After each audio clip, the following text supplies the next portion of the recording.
Uh-oh. Something's wrong with my mic. I don't know if you guys can hear like a humming sound, but this might be a problem. I don't know how to fix this. But last time it did this, I just unplugged it and replugged it back in and then it worked. But now, I don't know. Let me see.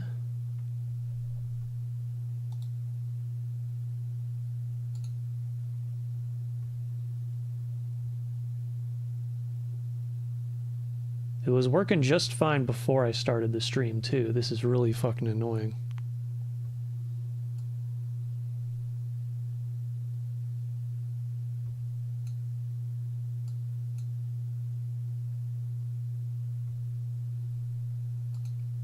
Fuck you, Windows. You're not helping. You're on my phone relatively low, so it's tuned up pretty easy. Yeah, it's not gonna be for other people though. Let me just try resetting this thing again, I guess. Hold on.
And now it's doing the thing again. I bumped the mic. It was working perfectly, and then I bumped it, and then it fucked itself again. God damn it. Ugh. What a disaster.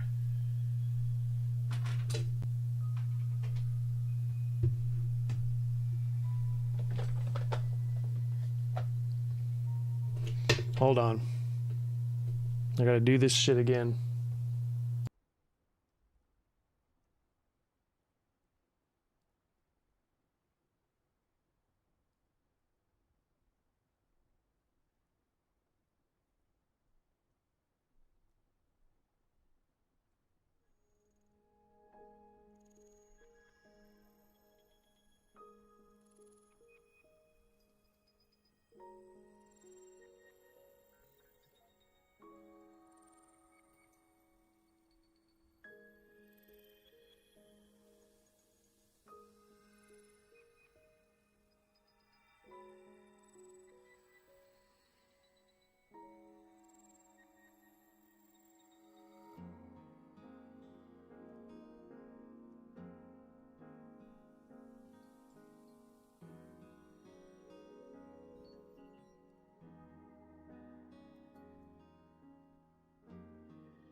I was muted that whole time, god damn it.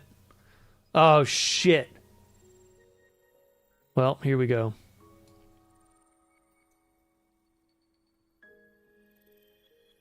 So as I was saying, one, I was having a coughing fit again, and two, I restarted my PC because that fixed everything. That was the only thing that works, I guess. And now my audio seems to be back to normal. I hope. For now. We'll see. We'll see about that. Where's my... There we go. God damn, what a disaster. Chao blunder and swear straight. It's not, I was not a blunder. This was not my fault.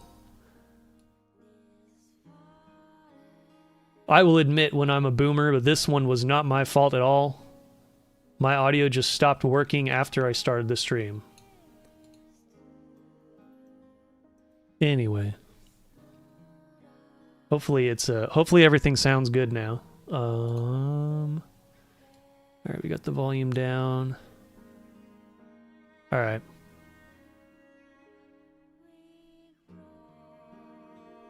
What am I forgetting? I know I'm forgetting something. That's how this usually works.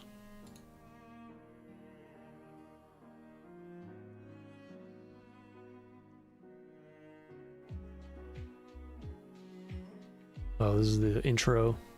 Whatever. The pre-stream gay. How am I doing? I'm doing alright. Made some nice stir fry earlier.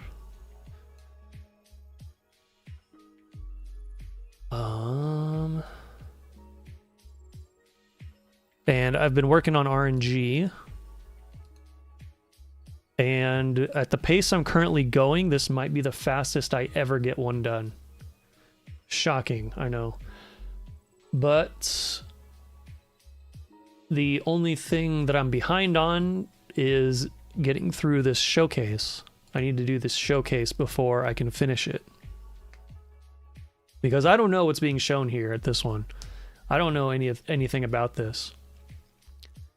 So, looks like we got people talking here, and then there's a game. I don't want to listen to people talking. Multiple playthroughs. Alright, good. Sorry. What, are they doing bloopers? Okay.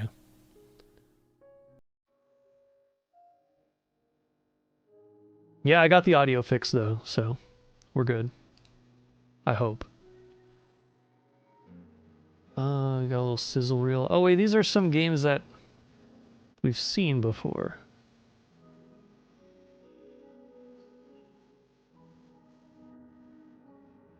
I know one of them was called like The Cube or something like that. Hey, what's up, AMAC? How you doing?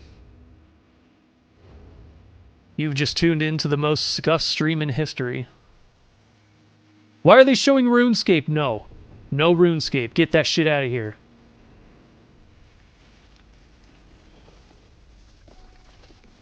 Is that Crimson Desert?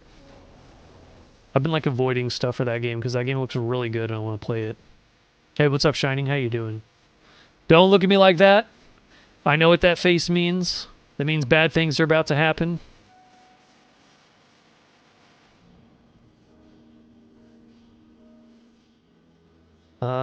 Dawnwalker?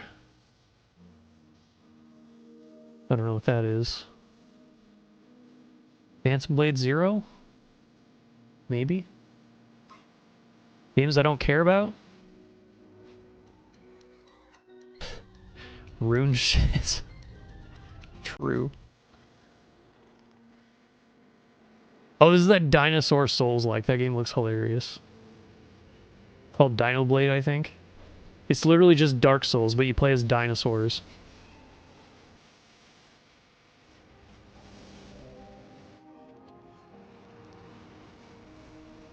Now I'm in a good mood. Why? Because you saw me crash out over technical issues? Does my pain make you happy?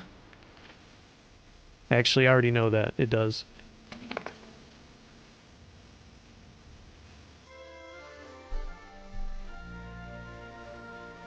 You ready to see the Nintendo fanboys get salty this week if it's a partner direct? Oh my god. Do we even know if that's actually happening? Welcome to the New Game Plus Game Showcase, a new initiative built by creators who love games for what they are and not just the games that pay to have them promoted. First up, I'm Hunter. Am I being attacked? What is that red icon? Forget what that is. I haven't played this game in a while.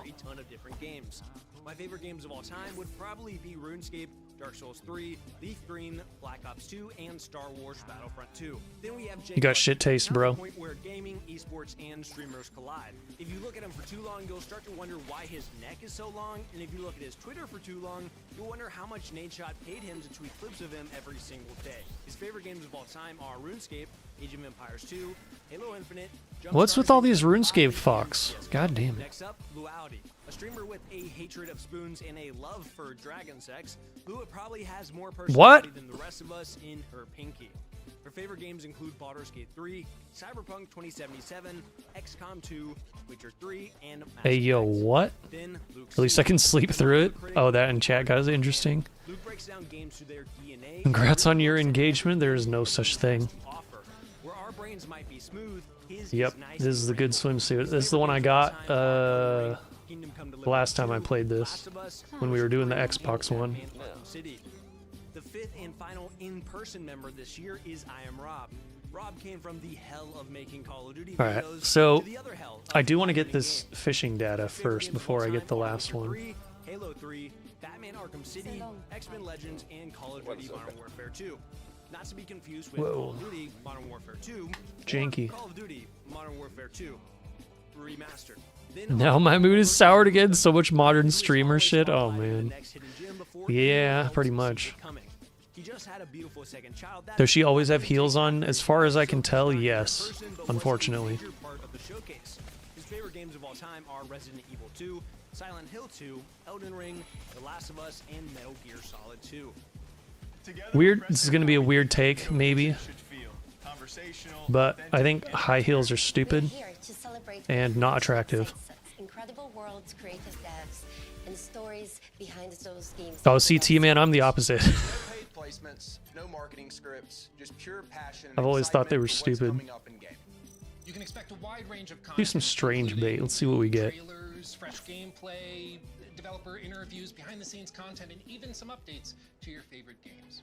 So sit back, grab your drink of choice, and let's dive into some of the games that we think are worth your attention. This is the New Game Plus Game Showcase. My RNG series does a better job at that. Just saying. New Game, It's a working project. Wait, what's the name of New it? Game Plus shows the New showcase. plus the game plus the showcase. Have we trademarked that yet? Because I don't. Oh God. Well, we have cups. We already got the cups. Sick name. The cups are done, We dude. might have to cut our losses. There's no change. Cheers. Cool, bro. Show me some games, bro. Alright guys, so first up we have I just know how fan service tropes work. coming from Owlcat. We have Deep I don't Dish care about Engine, tropes. Cold and Raw Fury, as well as an What's exclusive more important interview is how with you John feel Walker, about creative it. director. Right?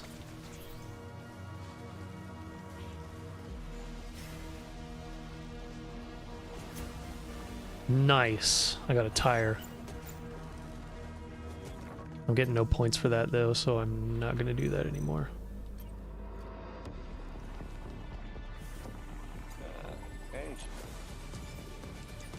Have I seen this before? I don't know. It looks familiar, but no, this might be something new actually. I wasn't paying attention to what they were saying. Thought the same until I saw them on the bunnies. You and your bunnies.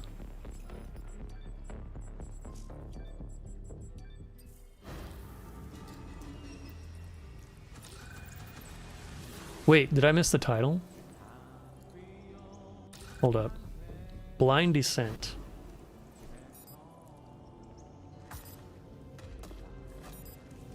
What?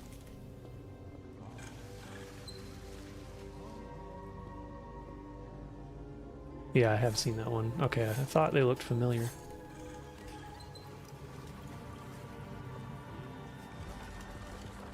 Don't sleep on those bunny girls yet. Realistically, they look uncomfortable. Yeah, that's definitely true. From what I hear, you get used to them.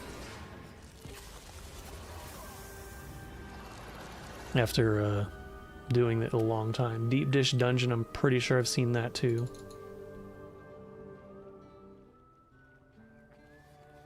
Yep. Ordered 4 bunny girl acrylic stands. Of course you did. Of course you did.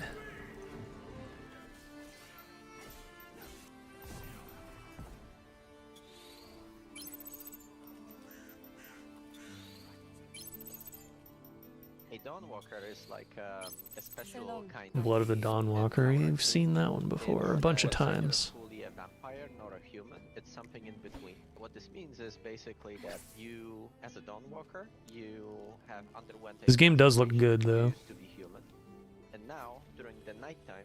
Oh, I used the wrong bait. Oh well. And the difficulties of being a vampire, so you get the blood craving and so on. But I got something big anyway, I guess. Or something rare. I don't know what that means. But also the perks of being human. One of the things that is unique to humans in our IP is being able to use magic, so casting spells. The Dawnwalkers Oh, it's that one. are not very commonplace in that IP. They are very, very rare, rarer than vampires. So you as a Dawnwalker are kind of special in this regard.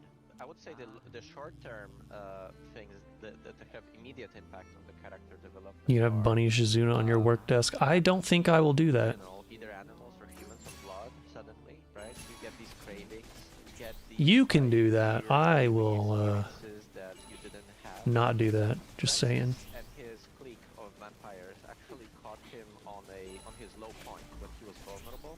He has used specific traits of vampiric blood in order to cement his position in the valley. You Because, again. You know, as you might imagine, having a bloodsucker as your lord might be a tough sell.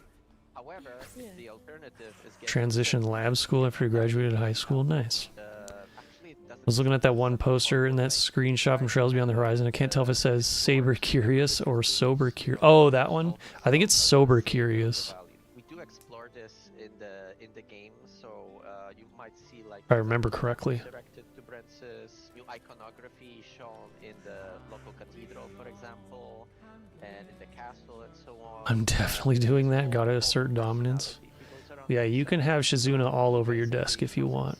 As something better than the old order, right? We do have a mechanic tied to shrines that are I do not want, across the so I will and not be Francis doing takes that. puts a lot of attention to kind of twist them to his own image, and these do have a functionality. When you play the game, we have assigned specific functions to them. Generally speaking, one of the things we wanted to achieve in this game is to have Francis being this active antagonist. You know, in a lot of games, the antagonists are out there to be defeated, but generally speaking, you have free reign. You do your own thing, and it doesn't really, change much how they approach you. In this game, what we wanted to do is to have Francis react to your actions as you know, complete different activities throughout the valley, as you maybe undermine his operations and so on. Kind of like his seal of approval.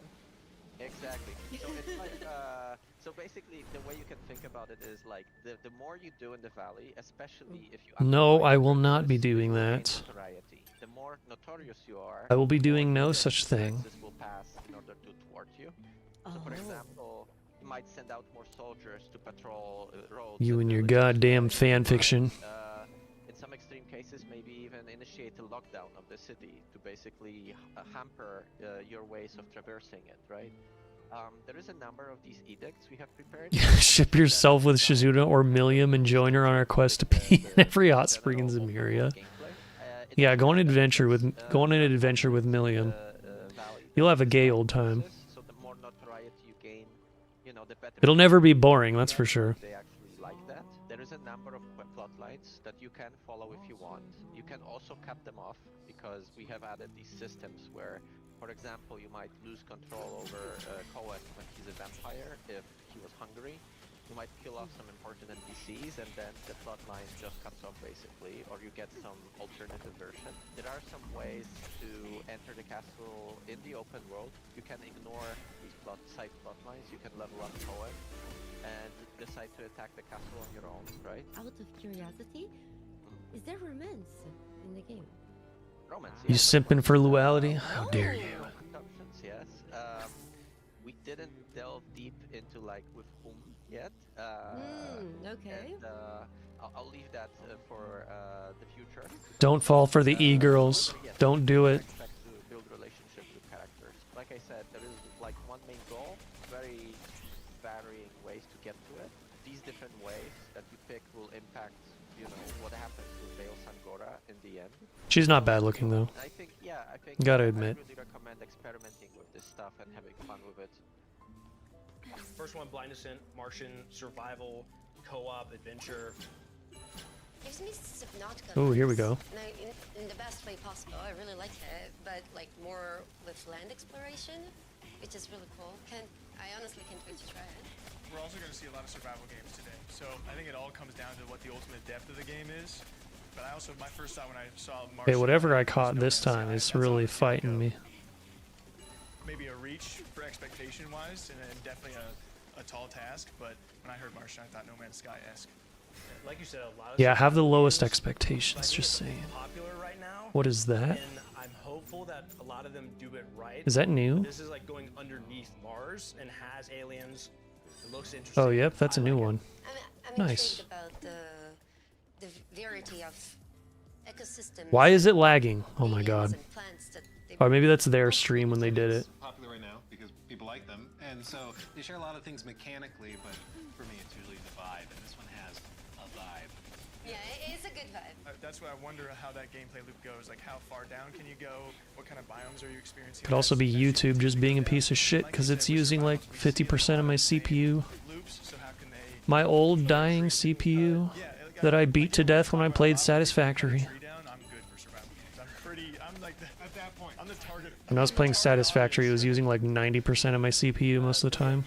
Deep dish dungeon, co-op dungeon crawling. Whoa, hello. You got the resources. Is that another new strengthen one? your party. You can party up with friends. Holy I'm shit. excited for it. Speaking of vibes, this thing is a vibe. Like, I don't know what you'd call that art style, but whatever it is, like injected into my Kind of retro, veins. right? It's like pixel art, but then they also have Oh wow, some okay. voxel type tech for digging and breaking things. I don't know, whatever it is, I like What's it. voxel type? Okay, so when Luke said voxel... Got two of the gigantic ones, two in a row. Holy shit. When I see that, I'm very basic. I'm like, that's got to be some form of pixel art, which is definitely coming back. I feel like we're seeing more games kind of pull back that old view, that old like Minecraft pixel art, whatever you want to call it, voxel. Alright, I'm at almost 600 already. I will be honest with you guys. While you guys are talking about pixels, I'm thinking I hope I can kill my teammates in funny ways. So sure. Based? We'll go with the pixels. Yeah, we were watching the trailer. How do I kill people? That's what I want to know when I talk about games, right? I mean, I have to imagine it's a Kinda relatable, not gonna lie. Without cooking in the dungeon, surely you're gonna be able to accidentally poison yourself. Do you think you can get like bad ingredients on purpose to She's got a little troll energy. I like it. You're gonna have to find out. Going.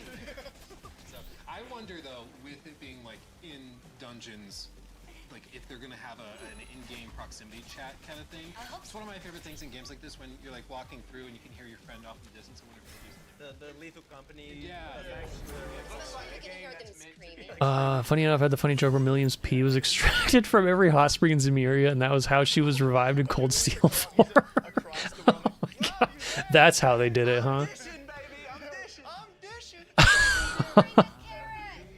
What are you making? Lasagna. Yeah, no, but it looks very promising though. Next up, we have Dawn Walker. Lua had a crazy conversation with her creative. I'm probably director. gonna start skipping a lot of this talking, not gonna lie. Vampire RPG. Let me It looks see. incredible. I think the 30-day system is awesome, and like you said, gives weight to things. And then the whole like there's so many. Let's go to this decisions. transition here. See what this is. We have 3 again. I'm gonna have to not say incredible games every single time, but we have Prologue, Go Way Back from Player Unknown, Beautiful Light from Deep Worlds, and Project Shadowglass from Starhelm. Maybe we'll get to see a new Dead or Alive. Now that it's okay to have hot characters again. Yeah, good luck with that. The only thing they've been doing with Dead or Alive is just doing the spin-offs and releasing them in Japan only. Some game loops on top of it. So you have At least in recent years. pretty hard. Series is basically dead. Compass and not much else. Some basic survival mechanics. Ironically. Against yourself more It says than Dead or Alive, but it's actually just Dead. We also have just Objective Survive, which is just see how long you can last in the world, and Free Roam for those that just like to hike. The differentiator, or the thing that makes a difference, is that we can generate essentially infinite maps of 8x8 scale. Like, we have a map editor in the game and stuff like that, but we want to be able to give you the ability to give a deep link to someone. So It was driving me crazy out of boredom, damn. that starts up the game, loads a map and a seed, and I can share stuff I built with you with just a link, right? So They really couldn't let anyone die in the Cold Steel arc. Nope. It's a technological experiment. So Proving there was a thing I was doing. it's no longer an experiment. If you count the number of people who have died in the game, and then subtract the number of people that have come back to life after appearing dead in a previous game, what number do you get? I think in Cold Steel 4, you get like -3. I think. You have this kind of asynchronous multiplayer that as long as you can share the seed with But people. I can't remember what the number was, but I remember. Where you have 16 streamers and see how long they can survive. Spoiler for Trails Beyond the Horizon, but in Trails Beyond the Horizon, the count is -2. See who lasts the longest. There's a weather tower on top of one of the higher points on the map. It's generally the other side of the map. We do have prompts now that tell you what to do in the world. But yeah, there's some simple survival mechanics. Keep yourself warm, keep yourself dry, light fires, board up windows, keep your body in a good temperature, get across the map. And we don't tell you where you are on the map, except when you find a new map in the world and it updates your position, you're left for basic navigation. God damn, this thing is fighting me. So you don't have digital GPS, stuff like that. I want to make sure that the world's regenerating, have enough. I'm not mashing hard enough. I need to mash harder. Content that I don't wanna. feel like coherent and real enough that it makes sense. Like, Can't offend the gaming journalists. If we do, they'll have to go back and talk to their therapists about it. this kind of I think they're beyond help, to be honest. random cabins in the forest, that there seems to be some logical placement of stuff in the world. And once we have I forgot what game this was they were talking about. you need to connect all the substations to bring power to the weather tower so you can get a message. Prologue go way back? Right now there's a bunch of cabins. Hold up.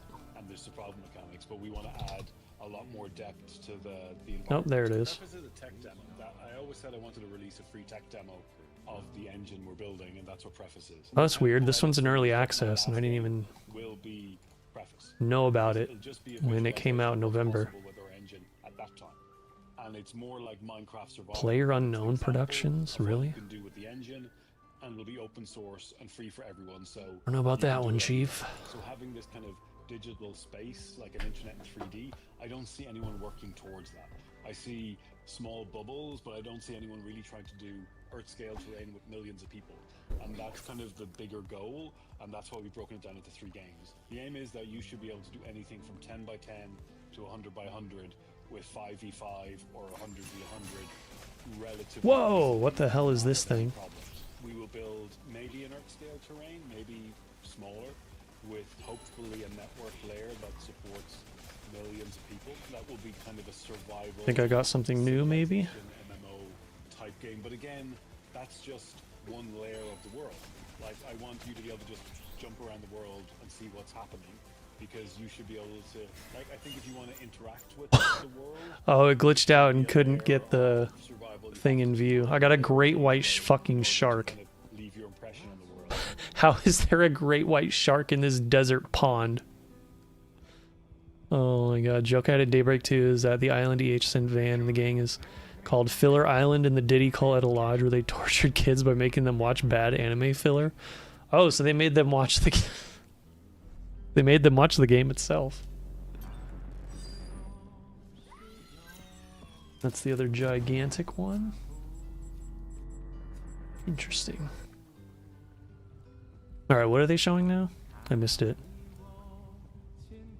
Oh wait, they have that, you can just check this. Do a little cheat. Beautiful Light is what it's called.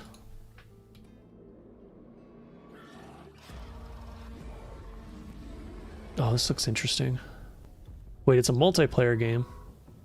Never mind, it's not interesting. I don't want to play with others, I just want to play with myself. Where's that list again? Project Shadow Glass? Is that what it said? Yeah.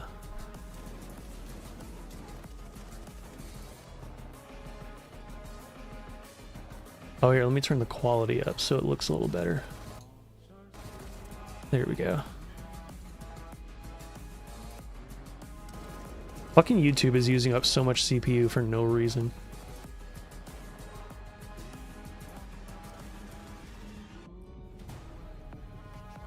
Put some fucking pants on? Hell no.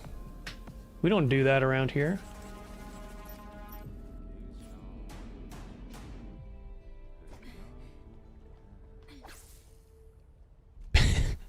Where is it? Pants are for squares! There you go. In a world where pixels were once only 2D.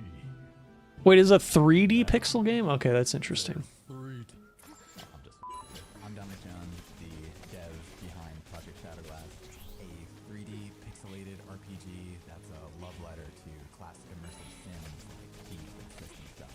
This video is a series of prototype rooms that I've been working on some of the core systems in.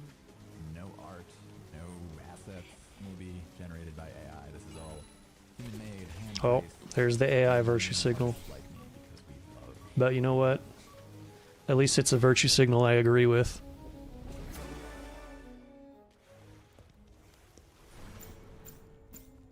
Damn, I already got enough points. Let's go.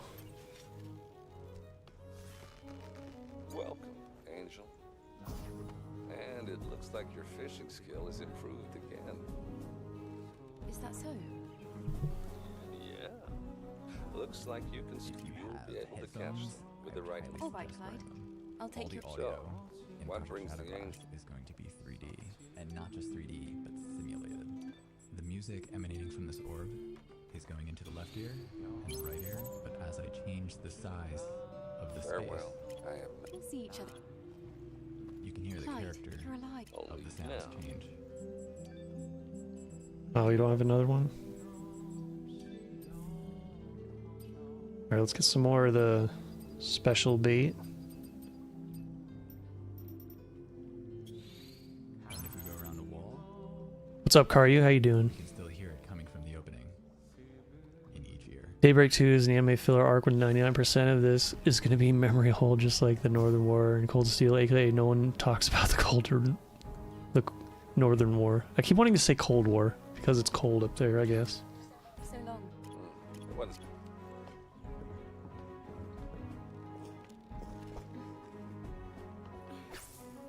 Did you hear about Dispatch getting censored? Yes. Shadowglass Discord today, so if you have any ideas or That's kind of a it's kind of a muddy situation. We don't know who actually caused that,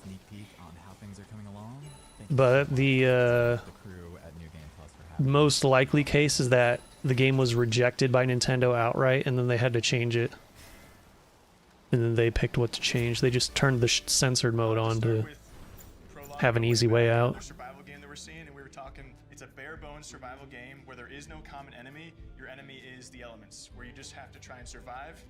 You filter. Oh, I do, huh? Yeah. Oh, yeah, I do, because I restarted my PC and stream and everything. Let me see. What did I miss? Put some fucking pants on. It didn't filter that one. The internet to be made 3D, and for all of us to actually truly be able to play together, which I know is a crazy transition. First thing I've seen was an ass close-up. You're welcome for that. Like we want to cover their survival. Playing a new Terraria update. Oh yeah, I heard that there was a new update. Few years until they have multiplayer, until they have weapons, and they have PvE and animals to fight against. Meant the other way around. Also, story. He mentioned they will be adding also a story to the world. Yeah, hold on. Let me change the stream chat so that it's on top chat as well, or live chat. There we go. Millions of players to be playing together on like a gigantic map, but you know, not to undersell it. Shoot for the stars, brother. Shoot for the stars. All right, we can skip this again. Was Beautiful Light by Deep World. Consider kind of sci-fi. All right, let me search these up real quick. I have the first one. I have the second one already. I don't have the third one. Oh. games a little bit, but That looks interesting, actually. from Don't Nod, which we have an incredible look behind the scenes of the music with the composer themselves, as well as the Expanse Osiris Reborn from A parkour game. Okay. the Expanse. Super exciting, and also Made a lot of insane quality life improvements and added a lot of bits and bobs. Terraria is probably the best survival game of all time. I should probably play it at some point. I think I would like it. Bad? That's an understatement. Oh no. My name is Amin Wafa. I'm a film music composer. And I am the composer. That's what they did to the kids on Nemeth Island. They forced them to watch fucking Northern War. Saying that we love the score of Some Little Girl. You've met with a terrible fate, haven't you? And inviting me to come to the studio and to meet the team was very important for me to understand how the music would be interactive. So how to compose, how to write music that would be No, that's not what I want. models with stems, with separating the different elements, and at the same time, how could the I wonder if the Northern Islands. the structure of the music Oh, Nemeth Island's leader was allowed on Xbox. I heard about that. That was fucking funny. for me first to have the story Fucking Jeffrey Epstein got banned on Xbox Live in 2013. both of them. So there is a theme that conveys this emotional relationship between them, and then the frozen aspect of music. I mean, for me, It's gonna be another small one, god damn it. it's very important first to feel the cold Wow, really? music, to feel the wind, to feel the You gave me 30 points. How much am I buying these for? It's an instrument that had been invented by the Bachet brothers in the mid-20th century. 36?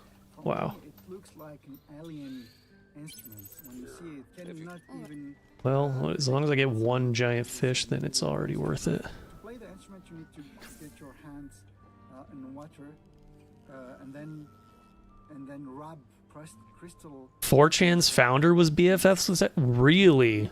little structure. I didn't know that. Convey this frozen identity of the score. Was that the guy that was called Moot? Having this magical sense Fishing minigame? Yep. of the score.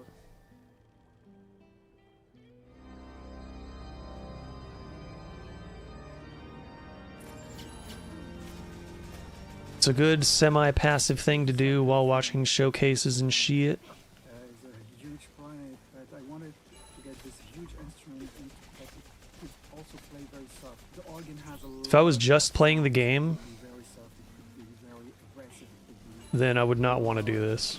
be intimate. For me, it's the planet. The planet could be But since I have my attention divided, it's very,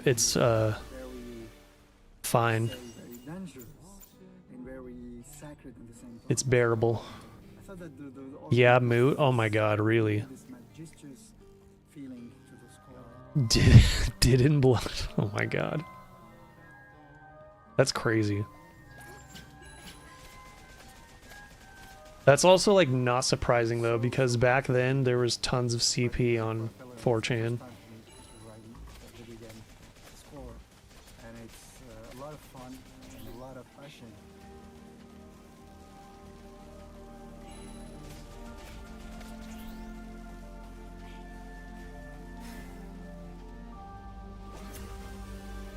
Here we go. Now I'm getting some points.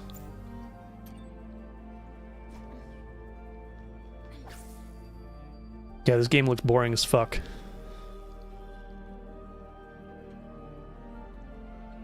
I just can't get over the... Oh my god.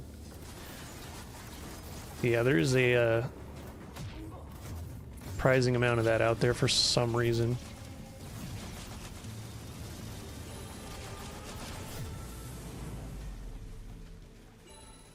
We had some discussions at the early stages of the production, to be honest, whether to go fully cross system or something else. And again, we started with sitting down and lining up what's Tell me the most. Yeah.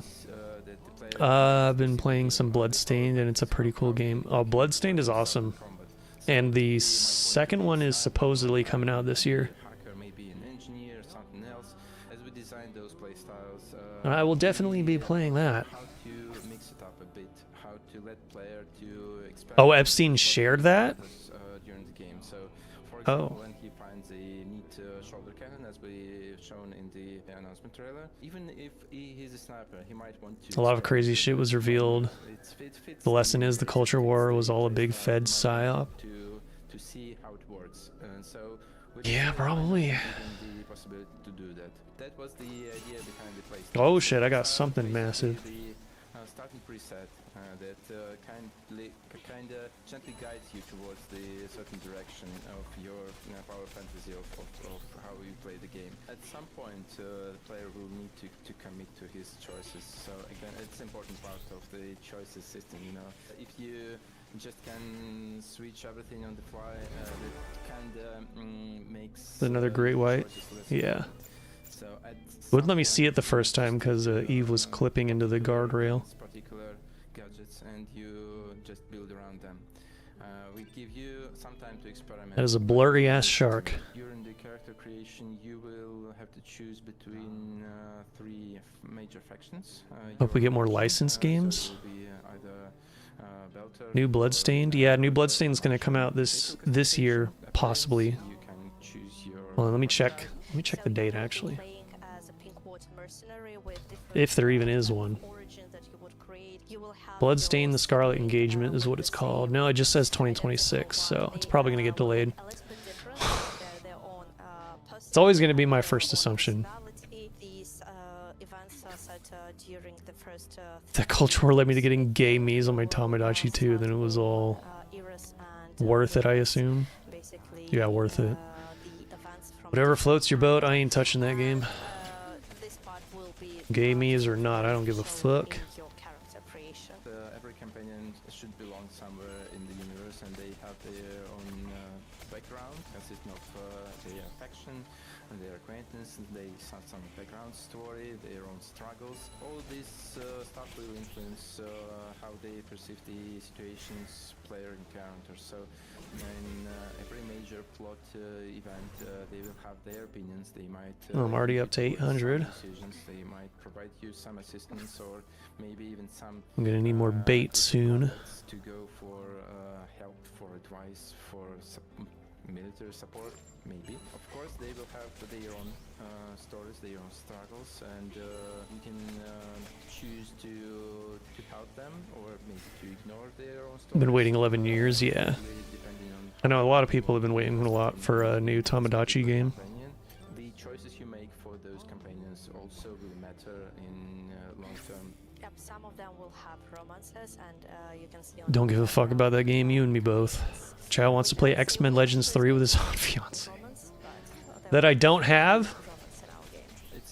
Also, why the fuck would I want to play X-Men? You would think... Of all the fan fiction you wrote, that's another one of the least believable things that you've said.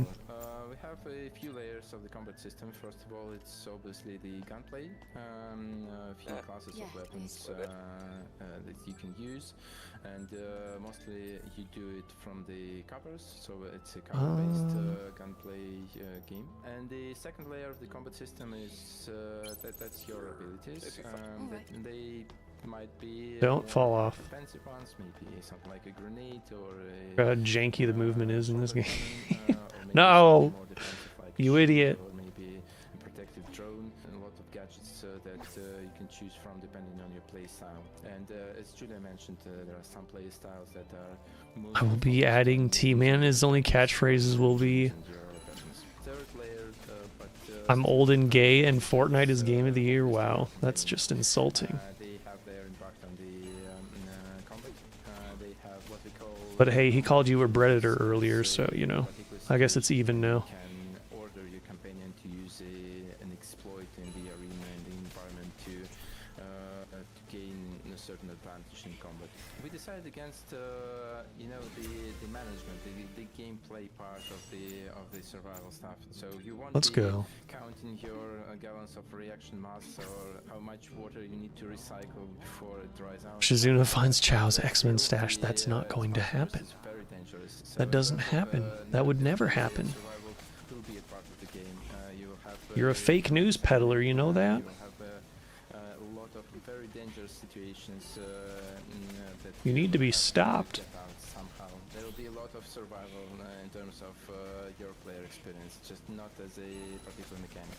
You will be able to fly around the solar system. You will be able to visit various planets. We mentioned it before. I have not been paying attention to this game at all. Have Luna, Mars, Ceres, Io, The and Expanse, some other, Iris Reborn. places to visit. And some of those places will be Well, main reason is 'cause I've already seen it. social hubs, where you can just walk around, meet other people. I don't even know what kind of game it is. They're just showing like locations and shit. like that. So you will have plenty of. But isn't this like a story cinematic game? Oh no, is it a third-person shooter? Expanse universe is cruel, and RPG? some characters might die because of your choices. Stay tuned for more. Third-person shooter with RPG elements? Have something cool. Is that what we're looking I at? hope you will like it. I have not been paying attention. Could be good, who knows?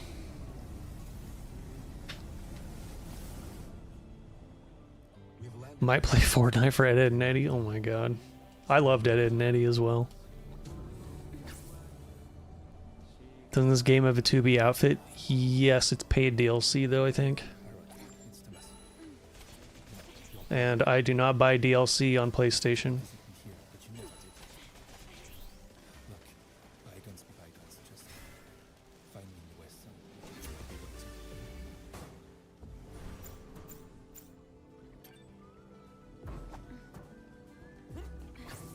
What the hell are they doing?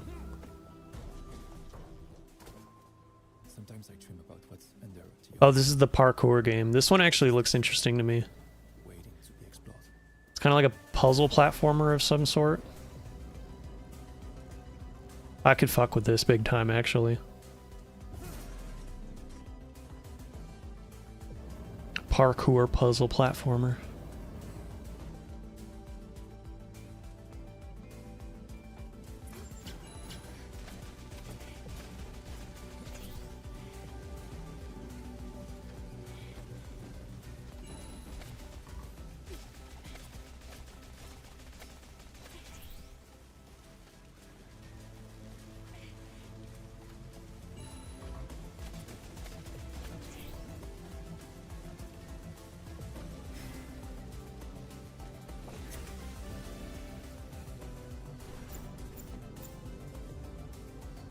Ed and Eddie's just a skin. Fortnite still game of the year? That's wrong, obviously.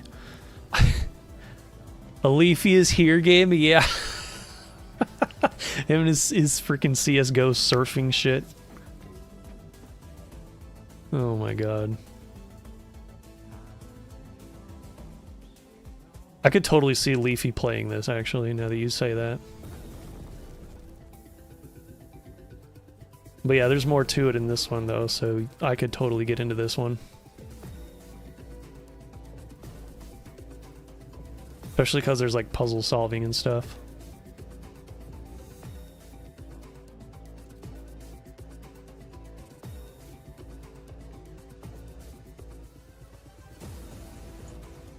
Orcus Tower and Ellie ends up unintentionally being racist, asking, won't Middle Eastern terrorists try to suicide bomb it while Randy thinks Dieter is compensating? Oh my god, that must be an Azure thing. We'll get to that eventually. Know a game where YouTuber would call out some random autist for being an autist when I see it?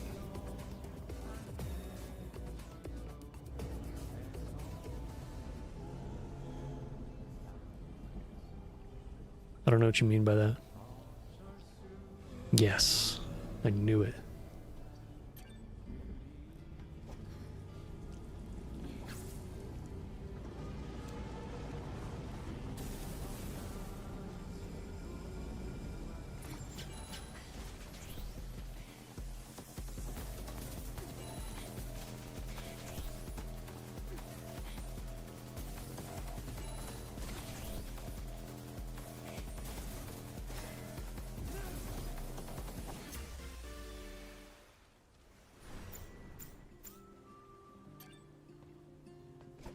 36 points, broke even.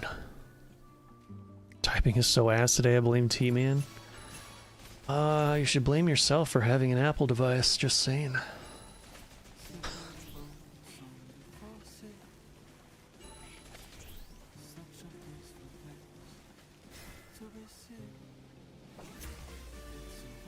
Really now?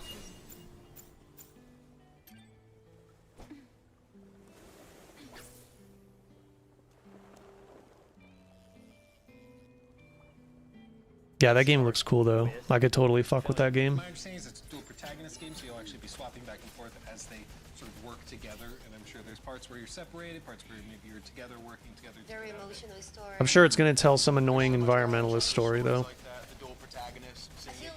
Just based on the way it looks. It's going to be an emotional game, especially when they put so much emphasis in the music. I feel like music is a tool to catalyst emotions, so it's definitely something that We were actually talking about that earlier today, music and video, and not just video games. And A skill issue, oh my god. music changes a game from a game being a good game to a memorable, a game that will stick with you in a long time. So. I agree with that. She knows what she's talking about. Games, whether it's like Life is Strange or That's why this game is sticking with me. Totally not because of Eve's booty, it's definitely because of the music. They were using the super alien Alright, it's both. music instruments, so... It's both. It's definitely both. Oh, you're talking about the hand wedding one? Yeah. you're really into this game. That's like the only I thing kind you of want took to away. try it, honestly. I mean, how do you discover that technique of like, oh, that makes that, yes. This is an award-winning composer of the Summit of the Gods as well. So what I find super impressive is just, I feel like people sleep on music so much in games, and then you see behind the scenes of this entire, like, they're in a famous church in Paris Alright. playing the organ. Actually has been a blast to see video game music evolve during the years. Like, video games has some great music, like... It's one of those things, when it's working, you like a lot of time you don't think about Let's it. go. When music is really good, Oh, you're thinking you about? don't really think about it. But then when it's exceptional, like an Exhibition or like the Witcher vibes, you know, then you really remember it. But a lot of the games you play, you probably don't look up the soundtrack, even though the game is pretty good, you know. Ironically, my Spotify rap this year was like mostly video game scores. I think there's often correlation though whenever a developer does take Alright, let's music very skip seriously. this. It's all sorts of stuff. Yeah, if it's not just reach a destination or do a final thing, but it's actually a narrative, like you said, that's... I think it's one to keep an eye on. Oh, are you're showing Avowed and Grounded 2? Really? Being some updates for Avowed as well as Grounded 2. We also got exclusive time with them and had some Nobody cares about that. very exciting. Actually, Grounded 2 is probably pretty fun, but Avowed? Avowed looked... As soon as they showed the combat for Avowed, I'm like, wow, this game looks like shit.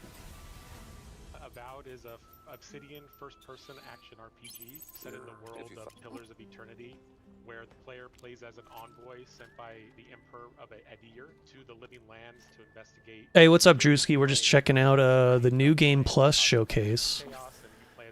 And they decided to show Avowed and Grounded 2, which we don't need to watch. So I'm probably going to skip these two. Because not only are these games that are already out, one of them is mid.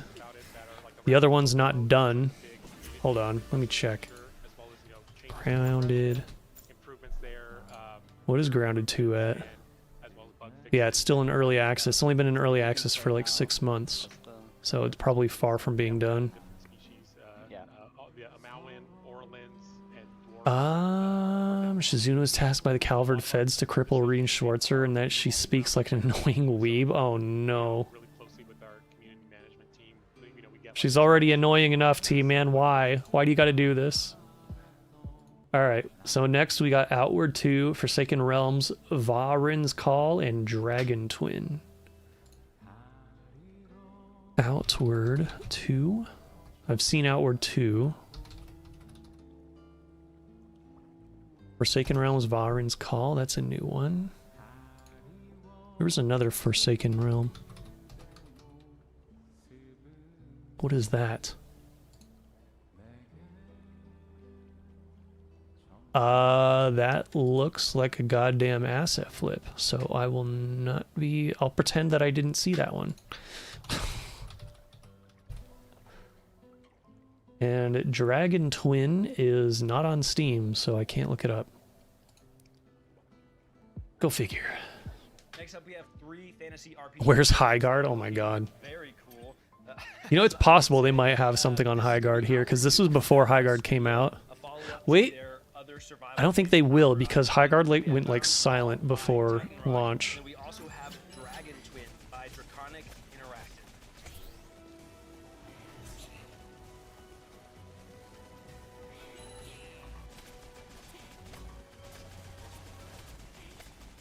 Outward is an open world RPG in which for once you're not some kind of special superhero or the last child of prophecy.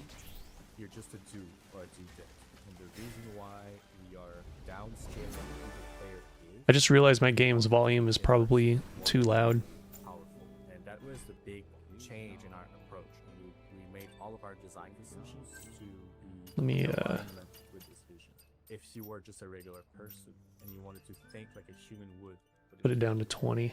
it's when you are aloof, when you're just like, that's not so dangerous, I've done it before. And that Divine Blade of Goon, yes. back at you, right? In real 69th life, it's form. like that. It should be like that in the design as well. So one Everyone will be annoyed by her weeb speak, yeah. creation, and Outward One, like, Especially me. very Haven't seen Ulrika. Ulrika is Zoomer streamer speech. 3 skin colors, a handful of faces, a handful of haircuts, and that was it. It feels like really growing yourself into an RPG. You choose a background. Never understood why game showcases show off games that are either already out or games that have already been shown off with no update for said game. Yeah, I know it's dumb. One of the big thing is But I guess Avowed and Grounded 2 were both getting updates, I think, from what they said. so as a regular person, But sometimes, yeah, they do just show games that are already out and people already know about. So it's like, what the fuck? Why are you wasting our time? depending on which city you choose. So if you are in a city, Like that one game that came out recently, Cairn. Saw that game at like 15 fucking showcases. What's up, Flash? How you doing? Ulrika is based because she is cringe. Oh man. what could possibly go wrong? You know? Maybe I am cringe, but that makes me free. But something special happens to you, and then you have to live up to the situation. We want a weather system that is very dynamic. So now we have a year 11? calendar. Here we go. And you just go through all that. Now we're So it's cooking. gonna be winter, and then it's spring, and then summer, and does change. Like what kind of stuff? High Guard looks like the most stereotypical video game ever, really giving me Anthem vibes. Anthem looked better than High Guard, to be honest. At least with Anthem, you're flying around in like an Iron Man suit, and that was actually kind of fun. At least according to people who've played it. Got a buddy who's trying to beat Anthem start to finish before they shut the servers out on that game in a couple of weeks. I thought it was already shut down. Is it still active? Visually, and the fact that it's much more lush. I don't remember. Build, it's more visually. Never existed to me in the first place. Just saying. Just like in Outward One, we have 8 skill trees, and all those skill trees have some exclusive skills. So if you take one, you can't take the other, and you had a maximum of 3 breakthrough points. So there's only 3 skill trees that you can learn from to the maximum of the capabilities. Otherwise, it would have like the first few layers of skills. I'll joke that Ulrika uses a lot of brain rot terms. That's not a joke anymore. Nisa already put that in the game. We're gonna track a lot of different things that you do. They're all gonna have like different thresholds. So let's say you dodge attacks successfully. Ulrika was hired because the Grandmaster got high on the Calvert cocaine with McBurn. Oh my god. Passive traits and increase your Oh, I'm doing alright. So very small incremental changes. We start with very simple things, and it expands us in more and more circles. Grandmaster doesn't remember it because she got high with McBurn. Calvert coke was just that good. You will have to The Calvert cocaine. practice the life of danger in Ori to be able to understand, like get to the next level of the skill trees. Other than that, well, I think it's important to note that Oh, thanks for that. regions are newer regions, so it's really just completely new environment to explore. Nuclear waste. Brilliant. Today we're going to be I wonder what if the first the Calvert equivalent of Coca-Cola if they used cocaine in it as well. Shrouded by darkness on one side, while scorched by endless sun on the other. Did I just get something new? Are known as the Forsaken Realms, which, as you may have noticed, is the name of the universe we have meticulously. Or is this another shark? Your first steps within the Forsaken Realms will take you to the Vale of Varin, a city on the brink of collapse, and the first of our narrative-focused adventures. Yeah, it's another shark. To the boots of a lone mercenary, seeking I'll take it. Varin's call for aid, and maybe earn some gold and glory along the way.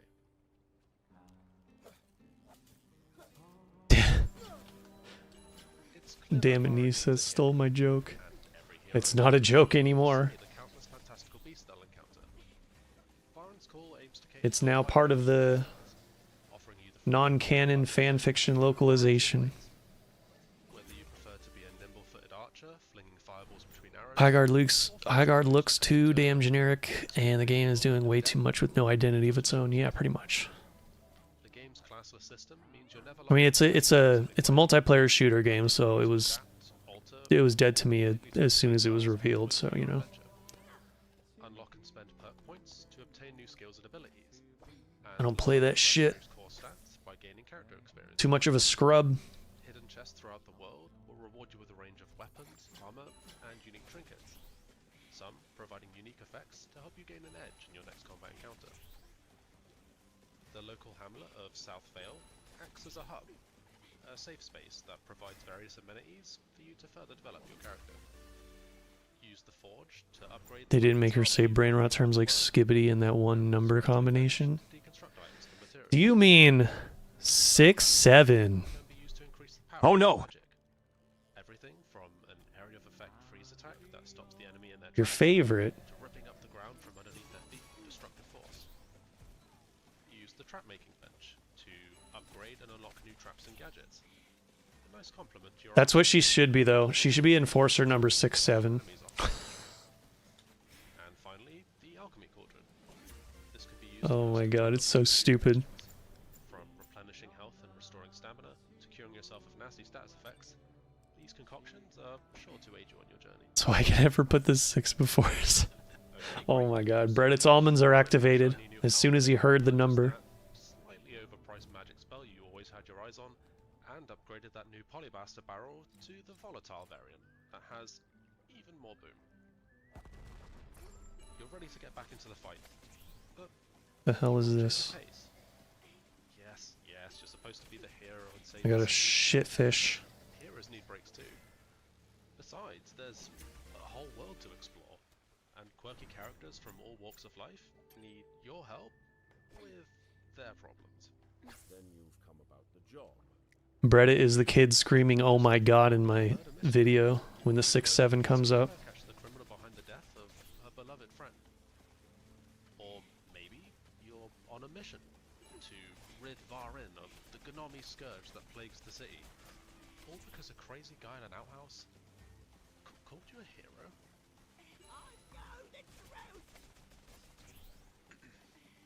Maybe we should stick to the main task at hand after all.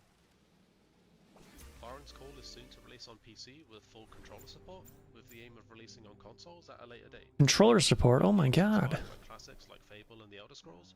So if this sounds like your kind of adventure, consider heading over If I wanted to laugh, I'd be looking up Skyrim brain rot mod videos. Oh my god. This Skyrim YouTube poops are pretty damn funny, I'm not gonna lie. Sometimes I wonder if the kid doing the meme is gonna grow up and regret it in the future. No, probably not.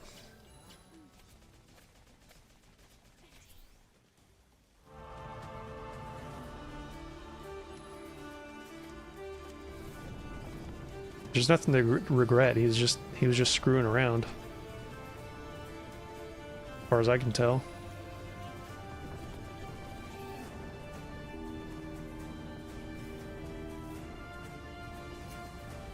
Create a dragon?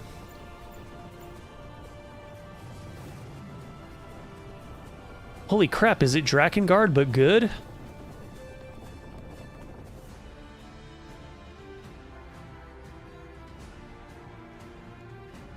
Oh, is this why it's not on...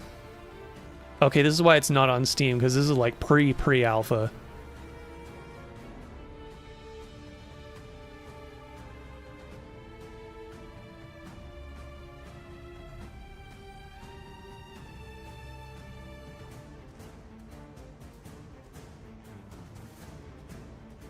Mountain Blade inspired kingdom builder, but the core concept can easily adapt to smaller scope variants of the project needs. Huh.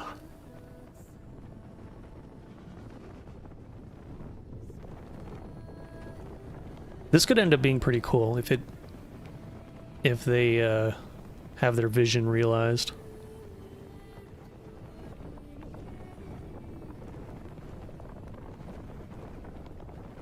But it also looks like it'd be really difficult to make good.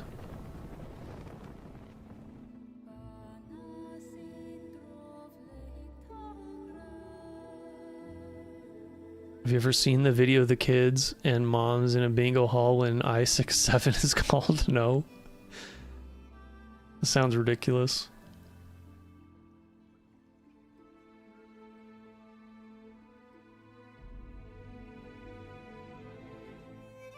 That's pretty cool. Probably made a good chunk of change off it, so probably not. I would hope so. A lot of times with memes like that, they get stolen by other people. And the person in them make no money. First question I had was, how hard is this? Can I create the Blue Eyes White Dragon? Possibly. The original outward was, okay, this is like, does it have to be so hard? I actually got to play the game in the alpha version, and I got my ass kicked. I'm glad. Got my ass kicked. Relatable. But it's actually amazing. Like, I actually really enjoyed it because exploring this game felt very I don't know, the way she said that was funny for some reason. system, so you can I got my ass kicked. right outside like the enemy zone, and then you prepare like your weapons and everything to wreck the enemy, because if you don't prepare, oh. Alright, time to skip again, I think. Very, very hardcore survival, and when I was talking to Guillaume, he was like, What do we got next? Atomic Heart. Now The Cube, Atomic Heart, Immortal, Gates of Pyre. These are all games that have been shown, I'm pretty sure. Let me look up Immortal. Yep. What? Steam, what the hell are you doing?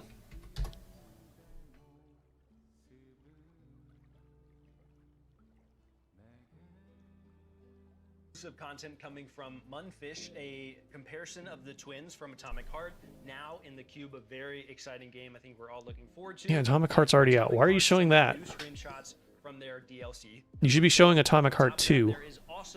Because you said you're working on it, right? An incredible interview with that Jake hosted, where we talk a little bit about the making of the game, the people behind it. I wonder if my game will be at any showcase. Maybe.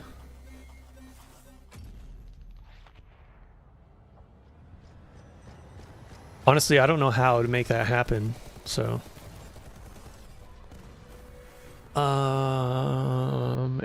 If I would think getting in contact with an indie game promoter would be the thing to do. Like the Best Indie Games channel is one of them.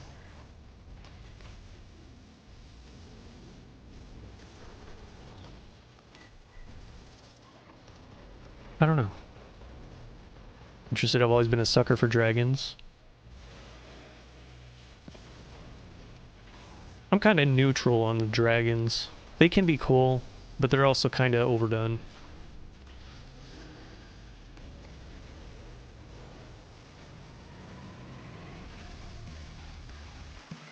Oh, it's a new DLC, that's why they're showing it. Okay.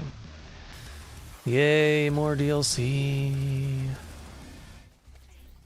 At least they're supporting the game long term, though. That's good, right? Is it recording? Yeah, it is. It's in the sky, a giant cube. I can still barely believe it myself. When it showed up, I was in the lab. I didn't even see it. You know? I felt that same fear, though. A terrible sense. Find a minority representative you can use and then exploit all the minority game showcases for your own game. How did the whole of humanity Savvy business. I don't know if that's good advice. The cube didn't appear, but Business is not my forte. When business is involved, my brain just shuts off. What the hell is happening in this trailer? This makes no sense. I thought the concept of the cube, that like moving world, is kind of interesting though. But apparently this is like a multiplayer game, so I'm not super interested.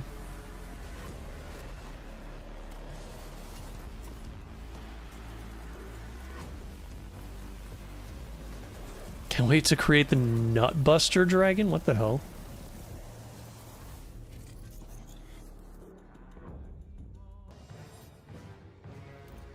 Yeah, the world's on like a Rubik's Cube, it looks like, sort of.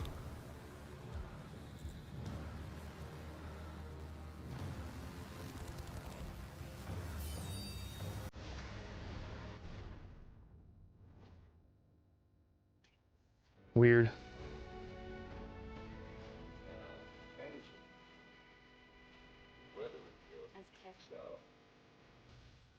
So Immortal No more Age of fishing Fire points, come on, man. is an attempt to modernize and make more accessible 34 special the days, let's RTS go. genre, while simultaneously keeping all of the complexity and the opportunities for mastery that have made Alright, RTS where is so the popular over the years. So it's we're gonna favorite that one for no reason. the fast action, big battles, very tactical, kind of very rapid fire chess. We realized that Where's the new one I RTS, just got? in part because it was dominated by a few big players, never really went through the kind of indie transformational I can't find it. experimentation. Some of the companies that tried to do so did so by stripping away features or Wait, what the losing hell? some of the things that really made RTS great. In the early days, we surveyed a lot of players in both MOBA and RTS communities. Do I have to and found craft that it, don't I? They really loved the fantasy of commanding an army. RTS, at the end of the day, if you were to strip it all away, is just you're commanding an army, another guy's commanding an army, and I'm gay, exploit me? Oh my god. get individual unit control. Oh, I like how when I'm looking at the costumes, the fucking stream screen is covering it. To do so much macroing along with the microing simultaneously. You can only see Eve's lower half. It just gets overwhelming. Here we go. and complicated. And so we worked through it kind of line by line, trying to figure out what are the rote There we tasks, go. what are the things that players are required to do that are not really decisions, that are more just chores. Here you go, chat. How do you like that one? How do we make more and more of the complexity in the game, but I like the other one better. opt in? We refer to it as This one's a bit too and then weird simultaneously, looking. How do we create a world and experiences and I game don't know. modes that people want to We'll be wear a it for part of? now. We want to take this genre and Let's go to show another people fishing this genre spot. isn't dead. People want this fantasy, they want this experience. A lot of it has to do with So, oh, it's a reference to a Yu-Gi-Oh meme. I hate Yu-Gi-Oh! If one little guy and then my opponent plays a spell with 5 paragraphs of text plus footnotes, and it says, because I slept less than 8 hours last night, he gets to summon Nutbuster Dragon or whatever, and the game is over, I should just fuck off, I guess. Oh my god. made that automated, but have a toggle. If you want to turn it That's off, funny. you can. So if you're trying to do a specific timing attack, you can, but we took that complexity away. One of the other things is let's see. how in MOBAs you have a unified command card, right? All of the abilities. I thought you hated fishing, you fucker. I do. When I'm doing it, and playing the game normally, but doing it while I'm have my attention divided watching something else, it's actually fine. And then all of the abilities, castable abilities of your army are also on that one unified Where are we command going? card. One of the things that people often tell us is that when they watch our There's a game, fishing it spot in looks like an here. RTS, but when they play it, it almost plays more like a MOBA in terms of how they're commanding their army. Our early idea was if we Doing it with played, one hand? Goddamn. 10 modders within generally Exposed, exposed, exposed, exposed, exposed, exposed. truly is the next generation of RTS. What does it look like? And that's what we set out to do. Where was it again? 1v1 or 2v2 PvP experiences, they're similar to a StarCraft or a StarCraft 2. You know, maps, we did redesign the maps and we redesigned the mechanics in a way that 2v2 is actually really, really fun. It's a core support gameplay mode. Oh, I see you posted the meme in Discord. Including pro players players have actually really That's enjoyed funny. 2v2 tournaments. But the ultimate goal is to destroy the enemy's town centers, and so it's kind of a tactical back and forth with counters and strategic snipings and using immortal abilities in clever ways. So it's great for mastery and laddering. And Trails, when you mentioned the Northern War anime, we made it up. Pure fiction. other PvP Never modes happened. that are more casual or more playful. Kind Whoops. of some chaos modes. That was bad. Battler modes, things like that, where Went the if wrong you way. just have 10 minutes and you want to have a beer while doing it, and you want to do something that's a bit strategic, blasted. but you don't want to get that sweaty. No, we want to have those experiences. I just really recovered all my health Part of almost. the target market that 'Cause I have that one chip on. like to be challenged mentally. Playing Legends ZA with one hand, guess what Pokemon's making me do that? I have no idea. Too invested in the competition. We want to do a full game campaign. The Actually, inspiration for how we kind of want. I think I want to how we go. see the ideal campaign, if we can build it, is very similar. Well, I want to go what here and go say. back. I It's think a it might be grand campaign, faster it can if I be do that. Kind of any of these different factions and conquering territory and building new and unique stories. One of the better trailers. The game that could be we all fun. saw back around Looked kind of generic to me. Trailer that we're showing with this, of course, the twin All right, they're back to talking again. see the twins for the first time. I like how you can see where people are skipping on the play bar on YouTube. So unique, so unique. Everyone's skipping the talking. We've spoken to, they love their community, they found their diehards, and it really has shaped the project. And so I hope we see it in the near future. All right, let's see if this is the faster way to get there. Next up, we have what I'm calling Nope. kind of a Western section. We have some new footage from the game X Killer. That's going to be Paradark Studio. There is Far Far West from Evil Raptor and Erosion from Plot Twist. Oh.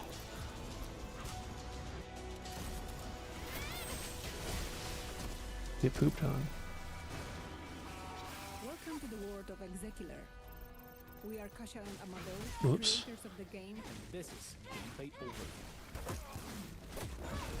Execular is a first-person action-adventure game that encourages exploration, rewards curiosity, And never holds your hand. you play as Denzel Phoenix. All right, hold on. Let me check. I think I've seen this game before too. Bounty hunter. Yep, I've seen that one. Hunt down fugitives and reclaim souls from those who try to escape the system. One of the game's main hubs is the Tower, a massive fortress city ruled by Starts with a K and ends with a left key. Oh my god. where you accept contracts, upgrade your gear, and prepare for missions.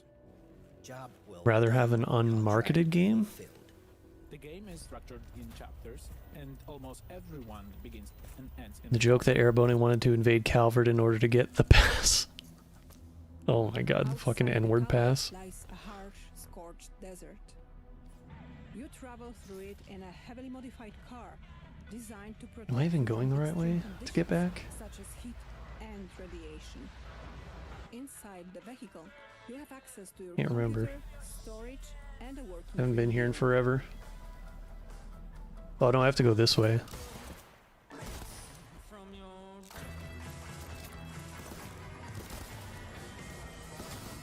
Every time you switch between full screen chat, automatically changes to top chat. Of course it does.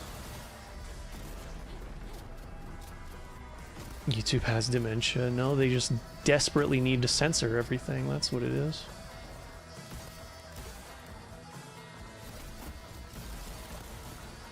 I have to censor everything or else we're bad people.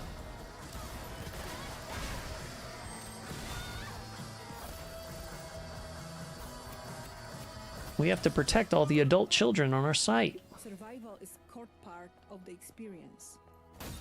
Okay, I think I took the long way. and every item matters. Oh well. Forcing players to make careful decisions about what to carry and what to leave behind. Helion's high-tech systems allow you to hack devices, pick locks, and access restricted areas. Your cybernetic implants help you uncover hidden elements and investigate the environment. Oh, come on. I was behind him.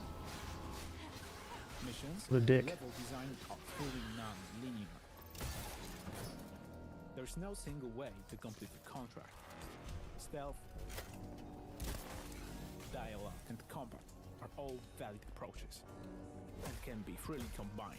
Alright, that's here. In Executor, every decision matters. What's it gonna be? Plata or muerte?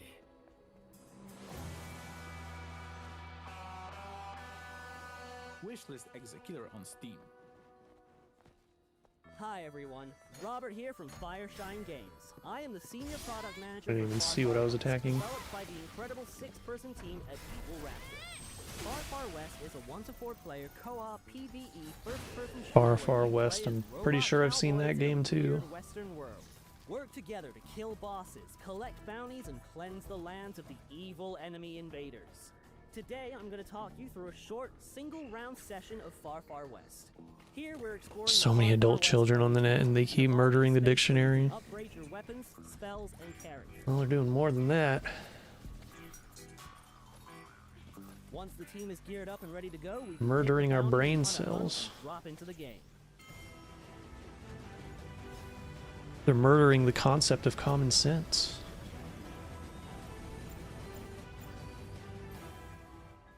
Carp? More like crap. Now that we have dropped into the map, it is time to head to our first objective. We can travel around the map much faster with the use of our trusty horses, which you can summon with the press of a button.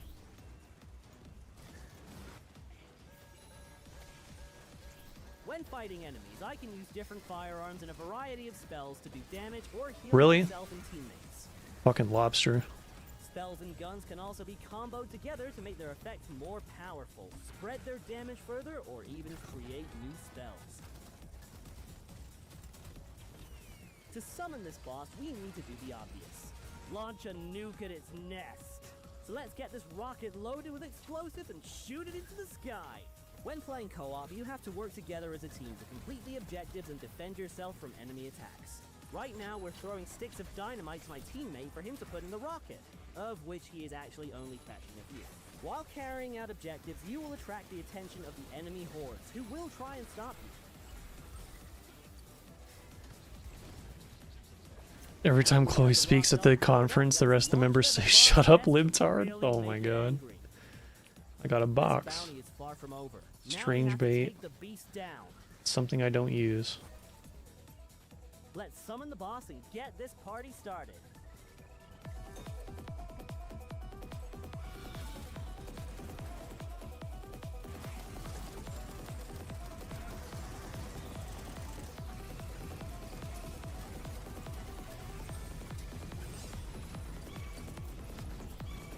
Really? Is there nothing good here? We won and the boss is dead, but we aren't safe yet. So let's get to the station to get the last train out of town. Are you fucking kidding me? We have to stay alive for its arrival, which is easier said than done when the whole of the far west wants you dead. We made it out alive. Well, some of us. Which means we get to keep the resources we found along the way. These will allow us to upgrade our camp. What about the friends we made along the way? Next bounty. This was just one simple game of Far Far West. There are multiple bosses, maps, I don't want to have objectives, friends. spells, upgrades, and cosmetics, all unlockable through play. I can imagine Chloe also speaking like a hippie.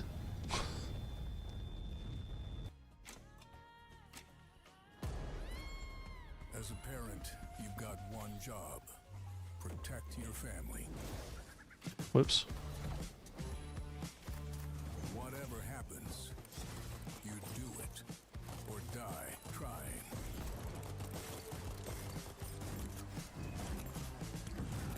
But even if you kick the bucket, you don't stay dead for long.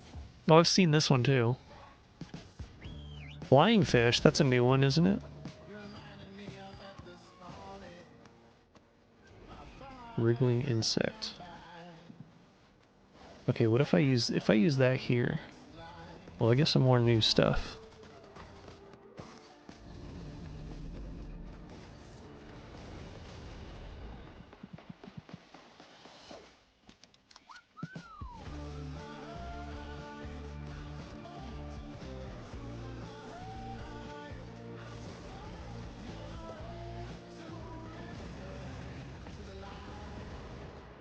Or it's just gonna give me more of these probably.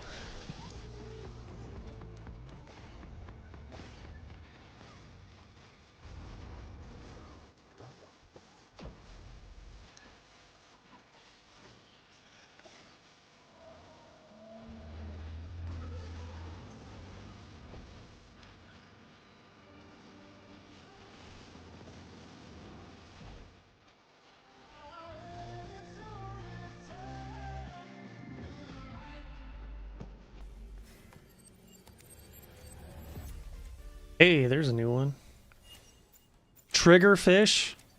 First up, we saw X Killer. Triggered. That's coming from Paradox Studio. It's kind of, I mean, the vibes look great to me. It was reminding me a little bit, you disagreed, but like a cyberpunk in the wild. Nobody cares what you have to say. Washington, D.C. Because you're all just promoters. You imagine No, The Division 2, are you serious? the most important city in the United States. Washington. Why are we talking about The Division 2 in fucking 2026? Pandemic and struck by the This is gonna be a mega skip. Holy shit. and you are going to have to. Execution of the promise of Division 1. So, Division Boy. 1, New York, pandemic strikes, take back New York. This is Sky the Third happened because Kevin refused to go to therapy. mechanics that are Ends up remembering the time Rufina fed him chocolate and gets the feeling he was groomed. Oh my god. Triggered fish, surprise it wasn't a puffer fish. I have a puffer fish already, actually. Division 2, what's the next? The addition 2, the subtraction 2, the multiplication 2? Yes. All of the above. atypical PvP. It was an area where, much like other games today, pop done in a Division game before. Fuck off, Ubisoft. Nobody gives a fuck about you.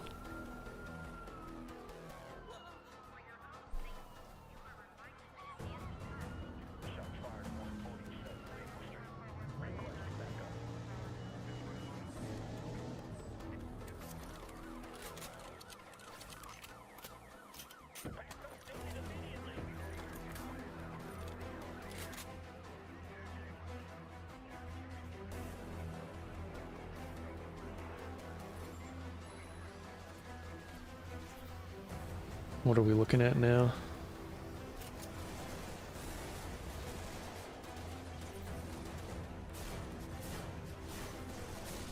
Or is this still the Division? No, Division's third person? No, this looks like a completely different game. I don't even know.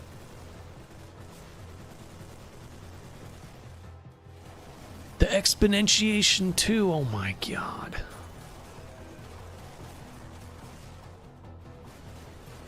Another triggered fish.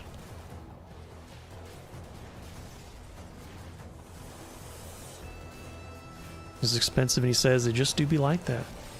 It do be like that sometimes.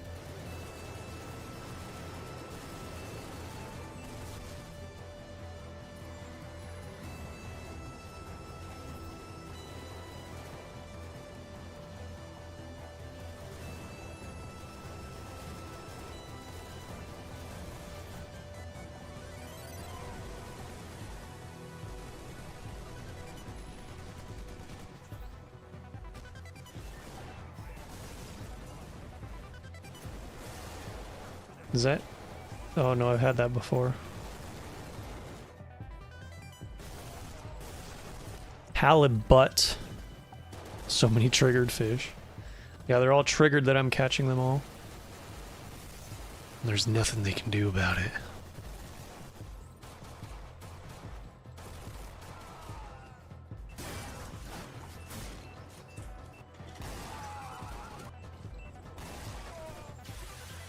Hey, what did I get now?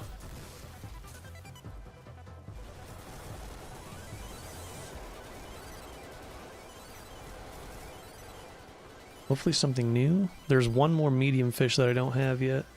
No, it's a koi. Alpha response. Don't think I've seen that before. Nope, that is a new one. What the fuck is this?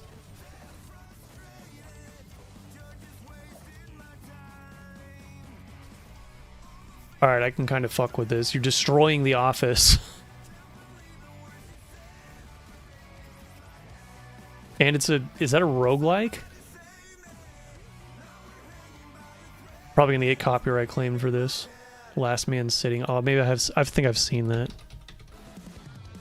Yeah, I've seen that one. I don't remember where, though. That looks hilarious.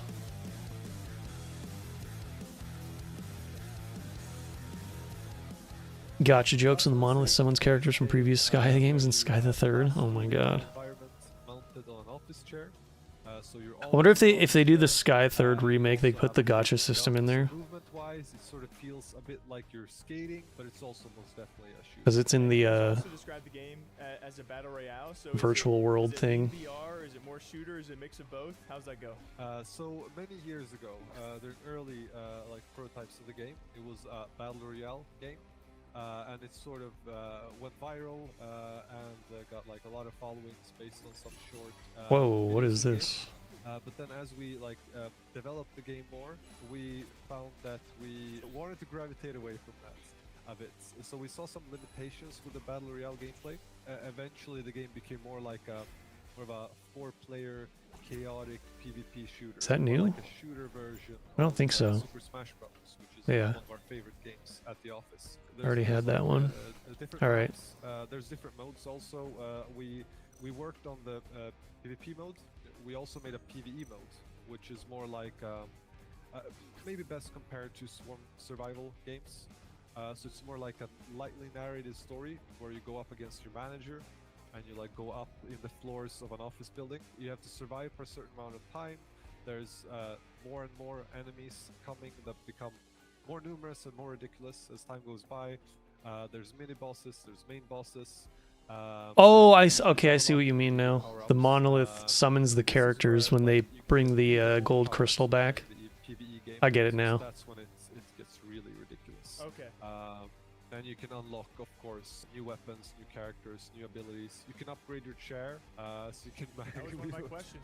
So we looked a lot at this like early 2000s aesthetic.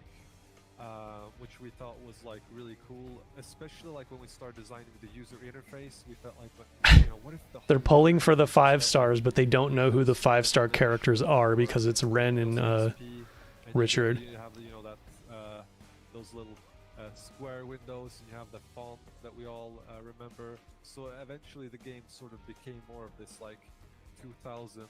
There'd be star ratings on them. Zin would be a 1-star. Oh no, he is actually pretty useless in that game. Not gonna lie. Something that I think has had its imprint on the game as well. Imagine it's 2002 and you're listening to punk music and you're playing on your Windows XP computer. That's sort of the feeling that we want the game to have. I still think Annalise is probably the worst though. Because she's a DPS character who can't do damage.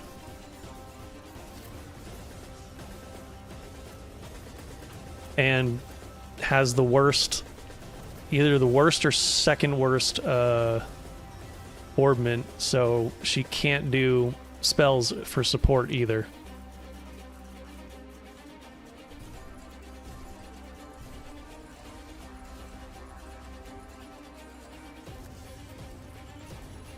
Like, a DPS character that's bad at DPS is worse than a tank character that's bad at tanking, in my opinion.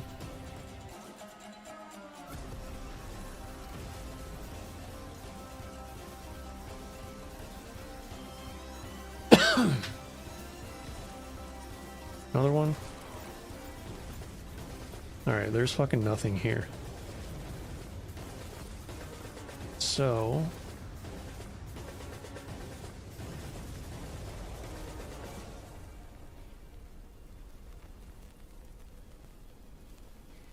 Sand Raiders of Sophie? First up, we're going to talk about the Division interview. Of course, we weren't able to get a ton of I have seen that. but they are working on Oh, is this that one? I don't know if I've ever talked to anyone else who has 26 years at a single company in gaming. So talking to him, he was. I think I saw that game like a long time ago. And I thought it looked cool because you were. We're talking about survivors. You had like a vehicle combat, giant vehicle combat, and then you get out and have guns when you're on foot. Snowstorm impacted weather hit Washington D.C. and it's what he kind of also alluded to as like one of the original extraction shooter. This might not be the same game though. I was thinking of, because there was one that was like this. Whether the elements, he says, is really shaping up, and also original players of Survival. And I know it was in the sand. Couldn't tell me everything, but they're going. It might have been like an RTS shooter combination instead. I don't remember. That they did want, but he couldn't tell me too All much right, what as else? to what it was. Besides that, it's really shaping up. Oh no. Talk about it. Oh no, it's RuneScape now. No. They did Barlamore with Jake's favorite, the Gemstone Crab. No, delete this. Has the Delve with Doom. They have what the 5 stars to be Estelle, Joshua, Richard, and Ren. They also added sailing most recently, which is the first new skin. I don't know about Estelle. She's RuneScape had a lot of back and forth. not great in the Sky games. Community a lot with the release of it. The exclusive they gave us was this new logo reveal for the next league season. I feel like Oliver would be the 5-star because of his orbment. I'm going based on how good they are, though, not how popular they are. So that was League 6 Demonic Packs. We don't know much more past that. Obviously, Leagues is a lot of fun and probably the most engaging time periods of RuneScape. I think you see player peaks every time. So I imagine a lot of those WoW players are going to come back and be a part of that. Outside of RuneScape. that, also in the news a lot this year. For a variety of reasons. One of the biggest ones being they've removed the biggest monetization methods they had in the game, which was widely talked about and has been for probably next to a decade. You know, obviously in the survival game guide, This is still RuneScape stuff. it was kind of the mixing of both worlds. So Yeah. was always going to be a big thing for me. And as you said, it is early. I don't care about RuneScape. Fuck off. A couple of creators that you might recognize from the RuneScape community. RuneScape and Jagex has just turned 25 years old. And the recent years Are we still seriously talking about fucking RuneScape? What is this next game? And if you guys haven't yet, make sure to go play RuneScape, one of the greatest games of all time. Nope, wrong. All right, let's see. Darklight Survivor.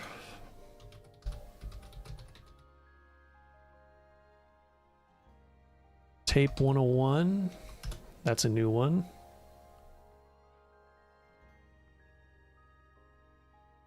Unawake. I've seen that. Nested Lands. Seen that one. So Tape 101 is the only new one. A group of 4 games, that being Darklight Survivor coming from Mirai & Co., Tape 101 coming from Serversa, and Unawake from Reality Art. Fuckscape. Nested Lands from 1M Bits Org.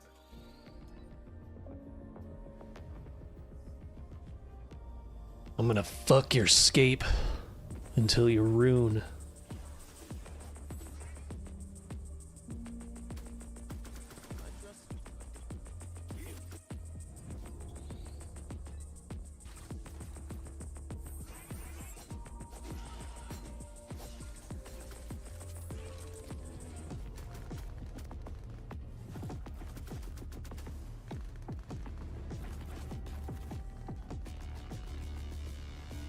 Is this like a Survivor's roguelike? But third person shooter? Is that what I'm looking at? Or is it just like a horde mode style game? Why did it get all pixelated all of a sudden? What the hell?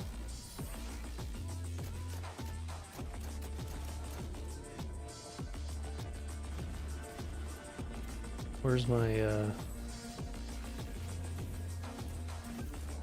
right.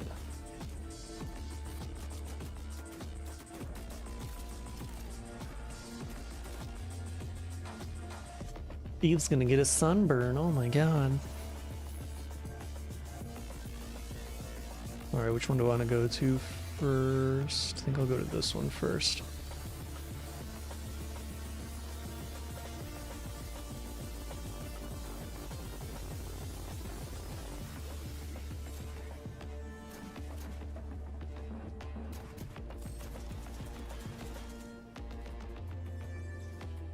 Nope. Leave me alone. Gotta follow me.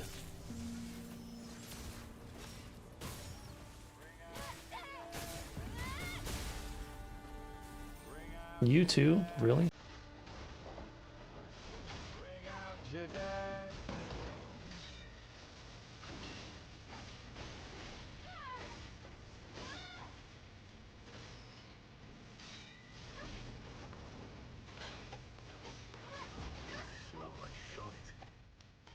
I'm out of practice with the parrying shit.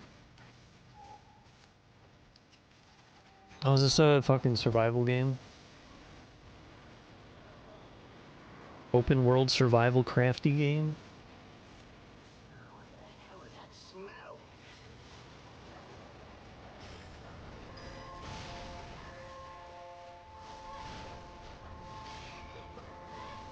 Oh no.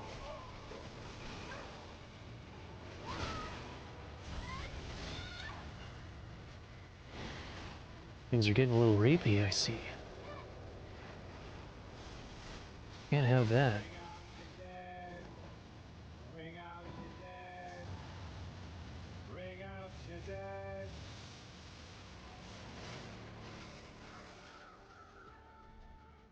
Nested lands. Oh, it's come to GOG based.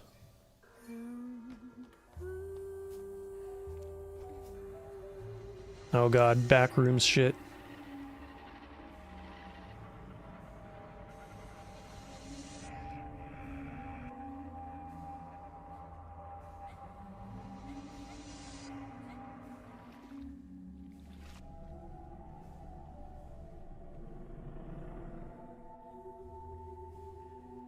Was that a Monty Python reference, the Bring Out Your Dead line? I don't know. Maybe.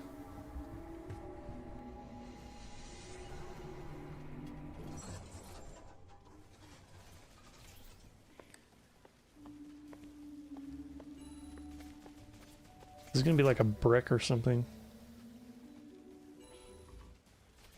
For eternity, I struggled to become an aspect of courage. Oh, maybe not.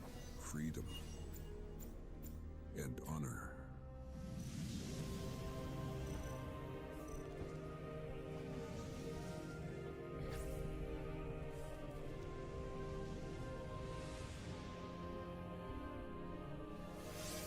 So much for the glory of angels.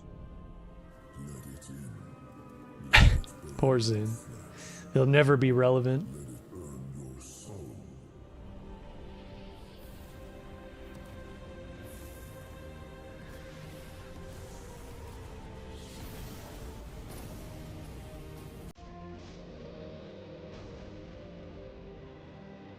The game that he had the most relevance in was Sky 2.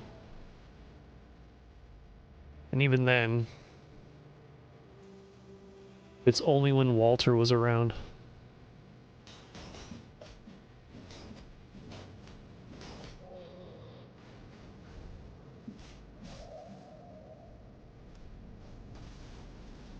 There's something biting?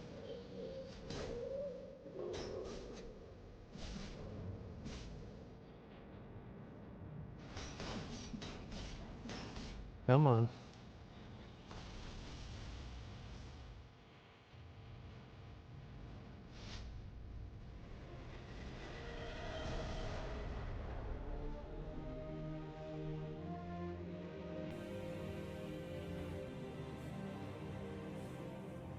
Alright, they're doing the first-person fantasy thing.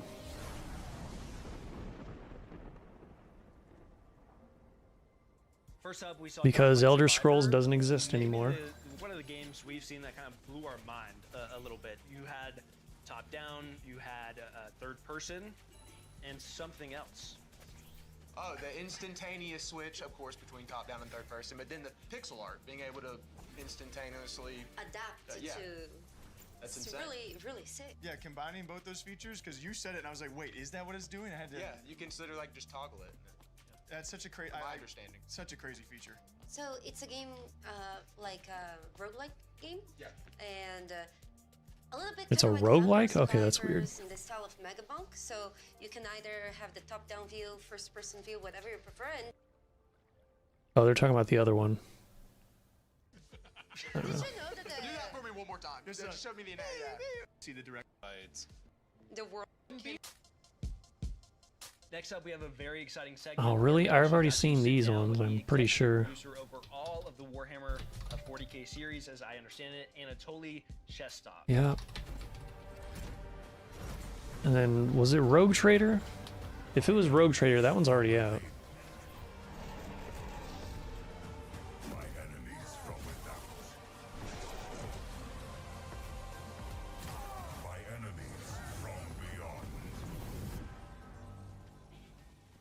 Imagine you're playing inside Warhammer universe by the guys who can't use the army, who need to find this particular person in charge of bad things to make Imperial. Yeah, it's Rogue Trader. Alright, we're gonna skip these. Crumbling to dust. That's basically how I would describe it. Just imagine. Yeah, they spend a lot of time on that, and I've already seen them both, so. Where no choices are good. I have no interest in Warhammer at all, not gonna lie. And Dinch Attack coming from Undercoders. Van forgets about his Zen and uses his old age as an excuse. Where's Zen retorts, I'm literally an decade older than you. And then Van remembers Fee. And Zen's like, oh, you remember Fee but not me? Fucking bullshit. And then Fee's like, I have cold steel privilege. Oh my god. She's not wrong. Little less so, and like, how do I actually dodge and get out of things and find my openings early? Is it on, beat 'em I was up? able to kind of compensate for that. Oh, Towerborn? Like finding nice little gear and little pieces to put together. We've seen that. To eventually build my brawler skill set in. And I find myself kind of going back and forth as we play test. Between like, oh, I'm finding something that's a little difficult here. Well, what can I do with my gear set in order to tweak things, or like, is there a different skill that I should pick up for this particular encounter, and then be able to go dive right back in. The player is an ace, which is a deathless defender of humanity, which is currently sequestered away on the Belfry, which is McLaren's background over there. It's a tower that was set up for mysterious purposes, but turned out to be a pretty good haven for folks after the fall of their stronghold, the City of Numbers. The Something player heavy. is helping What the humanity hell? as they can, getting refugees to safety, battling the beastkin that have risen and have become incredibly aggressive, while ultimately attempting to find out why Really? did Numbers fall. One of and these? What conspiracy is still brewing there. We wanted players to experience a brawler type combat inside like a Diablo style RPG gear sort of system, and so we've spent a lot of time over the last 6 months or so taking a ton of feedback from our players to really kind of hone that particular system. So players should be able to come in, pick one of the 4 classes that we have. They'll see a whole new set of skills, they'll find a whole bunch of new equipment, and the idea should be that they should feel like one of several heroes going in and just beating up a bunch of like awesome monsters. We've tried to add new enemies, new lieutenants, some new bosses. I think people. This showcase kind of sucks. Quite the adventure as they go into the updated version of Towerborn. Stoic has always tried to be player. But first. When we decided to do on the bright side, it's the only one in January aside from the Xbox One that we reacted to. Trying to evolve the What, a week or two ago? into something The bigger, fuck? something that hadn't really been done before. You can see Fish other cake? games have taken different routes. You know, God damn it. Taking kind of the roguelite route, some stayed into the traditional. We wanted to kind of expand into more like the true action RPG. And in order to do that, early access. Oh was my god, they very, talk about very this important simple ass to game for a figure long out time. What was going to work and what wasn't simultaneously. Let's skip ahead. So there's probably a 12 to 20-ish hour story. Like, Alright, what's the next one? Oh, we've seen this a bunch of times already. Oh my god. I am about to rage quit this stream. The game looks goofy as hell, not gonna lie. But come the fuck on.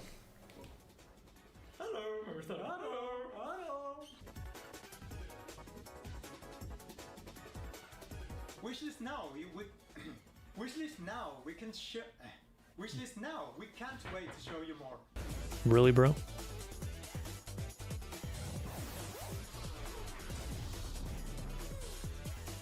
I think I've seen this game.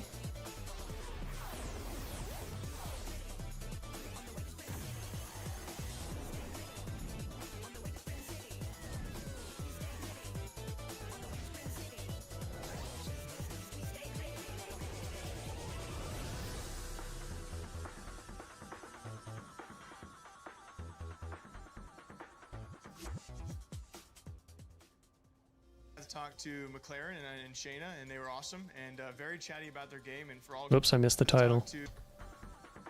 Sprint City. Talked to McLaren and Shayna, and they were awesome and very chatty about their game, and for all good reasons. They were an early access game. Yeah, I've seen that one. They want to focus more on the RPG side of things, but technically speaking, looter, brawler, side scroller, like you said, meant to be like Castle Crashers. Yeah, that is definitely the most common. The ultimate test of communication. In this case, my understanding is the game is much more competitive, where you're playing against your friends, not really working together. But yeah, these types of games, I just it's momentum based. It's Sprint City, literally, in like speedrunners, and so I feel like Yeah, it's one of those yeah. games that's also probably very satisfying. Eternal Life of Goldman, seen that. Dusk Fade. Core Keeper's already out. Goldman from We Appy Studio and THQ Nordic. We have Dusk Fade from Weird Beluga. And Dusk Fade I've seen also. And another Fireshine game with Pugstorm called Core Keeper.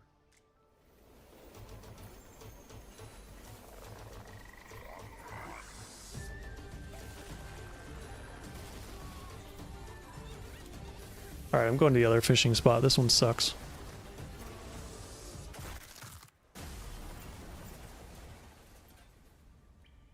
What do you mean? Actually, let's do this for a bit. What do you mean he smashed? What do you think? He fell from a great height. Yeah, but he couldn't have... did he really die? I imagine he was crushed to a pulp. Do you think they'll ever find his body? Mom! Okay. I was just making sure you were paying attention.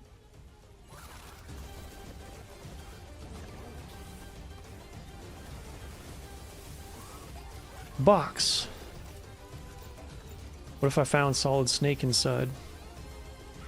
Hey, you got some insects at least. Yeah, this game I think is a Metroidvania. It actually looks decent.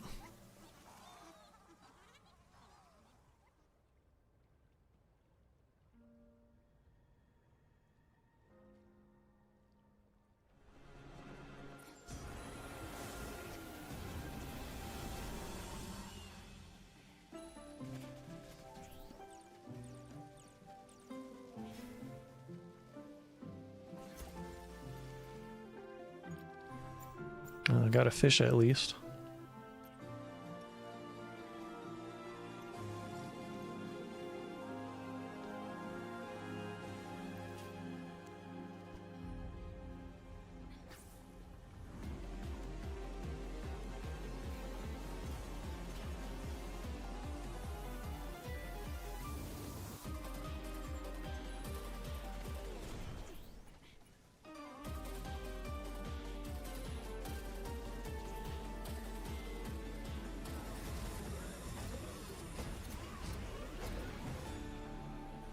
Yeah, Core Keeper.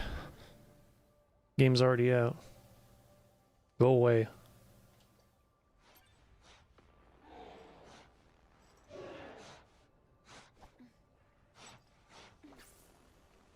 Do you want to die? Yes.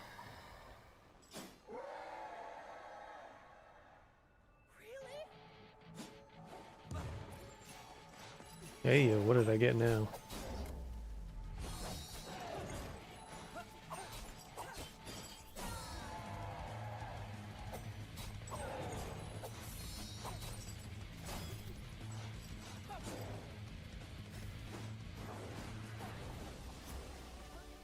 What? Football fish, what the fuck?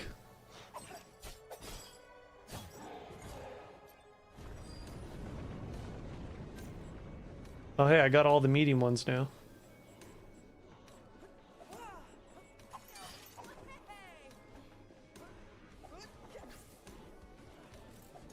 I think, yeah, I've seen this game before. It looks... This looks kind of Kingdom Hearts-ish.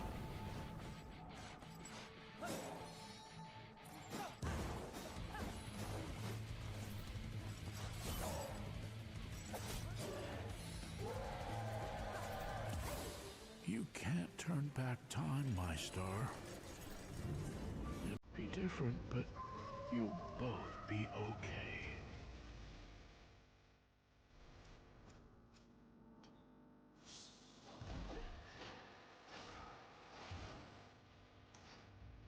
This game looks fun.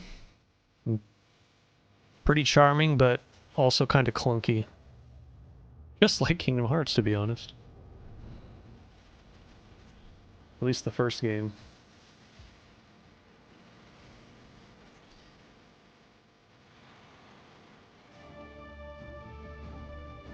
He's even holding the sword, kind of like Sora does.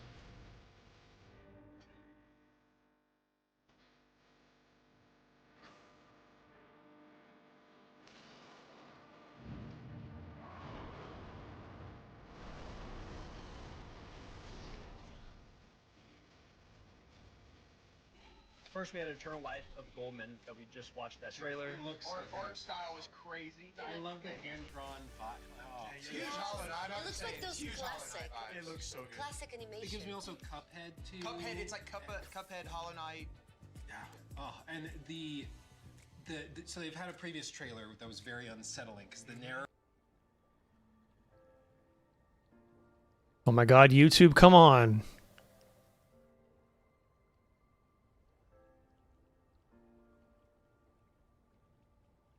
Is Starfinder. This dog shit ass website, I swear to god. Alright, let's see. I think Gallipoli? I think I've seen that one.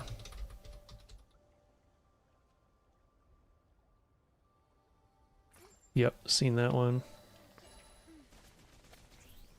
Come here, fishy. Or box or whatever you are. It's probably a fucking piece of shit. Yep. Shadow of the Road. That sounds familiar. Yep. And Starfinder. I've seen that one too. Okay. Road coming from Owlcat as well, with Another Angle Games being the dev. There is Starfinder from. Oh, are you looking forward to Gallipoli? Am I even saying that right? I don't know. Citizens of Nippon, a new dawn rises upon your land. I think it said it was a World War I game. We bring prosperity to all. Your nation ripples with mutiny. But our technology will protect your peace. Peace demands the sacrifice of those that stand in the way of progress. On behalf of your glorious Emperor Mutsuhito, I'm not, it just sounds funny. Oh. Fair enough. into a brighter tomorrow.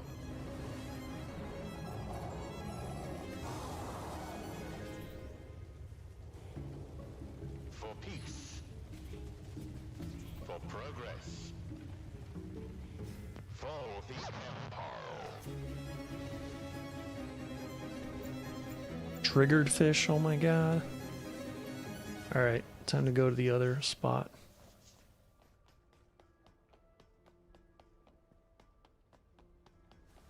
This is Ricard Pillosu, and I am the co-founder at Epicteros Entertainment. I'm here to tell you about our first game, Starfinder Afterlight, licensed from Paizo. At its core, Starfinder Afterlight is a party-based RPG in a universe that mixes technology and magic. We focus on creating great storytelling inspired by movies like Guardians of the Galaxy or shows like Marvel. I love this spot. I love blowing up everything. While in the game you will create your own character, in the demo you play as one of the companions, Sterling. So you give orders? Naughty.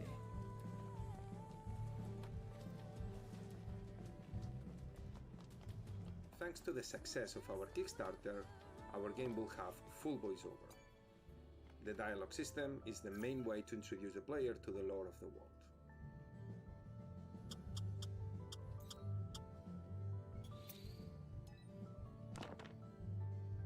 Really? Dice game?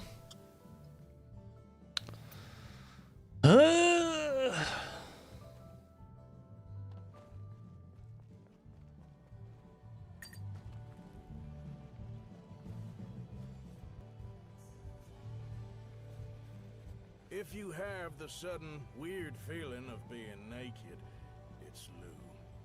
Her gaze is like an X-ray machine. By the looks on her face, she either thinks you're a joke, it's her favorite song. That was our narrator, Roger Clark, known from the Red Dead Redemption series, giving the right space western feeling we're looking for in the game. Yeah, sorry to ruin happy hour for you, but I have bad news about the big one and the runt. Don't worry, I promise not to say I told you so. Lou here is referring What a to bitch. Kai Gone Call, our friends, that after a heist gone wrong, should meet us here. Lou seems to know something about them. If you push Lou about the information she's skipping, she's going to be annoyed, and that will lower your approval with her and limit your potential romance options. Hold on, hotshot. I own the info. I choose how to deliver it. Really? A fucking box? All right. They were ambushed at Secubot offices. They knew they were coming, so now the odd couple needs our help. Happy now?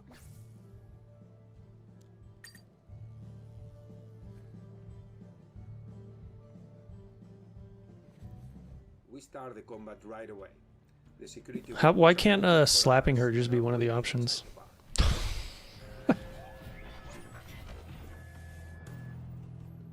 Don't talk to me like that. For my close-up. The game uses the battle-tested system of Pathfinder 2nd Edition with 3 actions per turn. Lou already starts in a very good place. She's a support character, so it's better for her to stay behind. She will use the ability Get Them to give a bonus to Sterling when he attacks a specific character, and then shoot again. Come on, man. Fuck fishing. Swear to God. Now, for Sterling, what makes more sense is to close our distance in You're back. You're just in time to hear me talk about slapping women.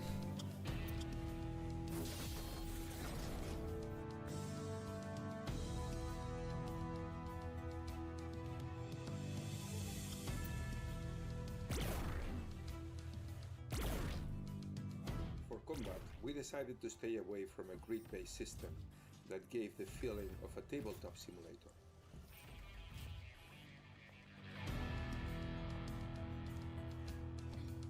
Time for my close-up.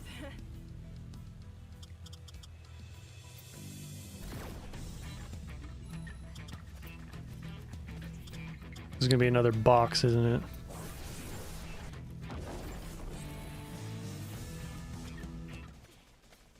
This is it. The team is in full production to release the first 10 hours in early access for summer next year. We cannot wait to show you more. Thanks for watching.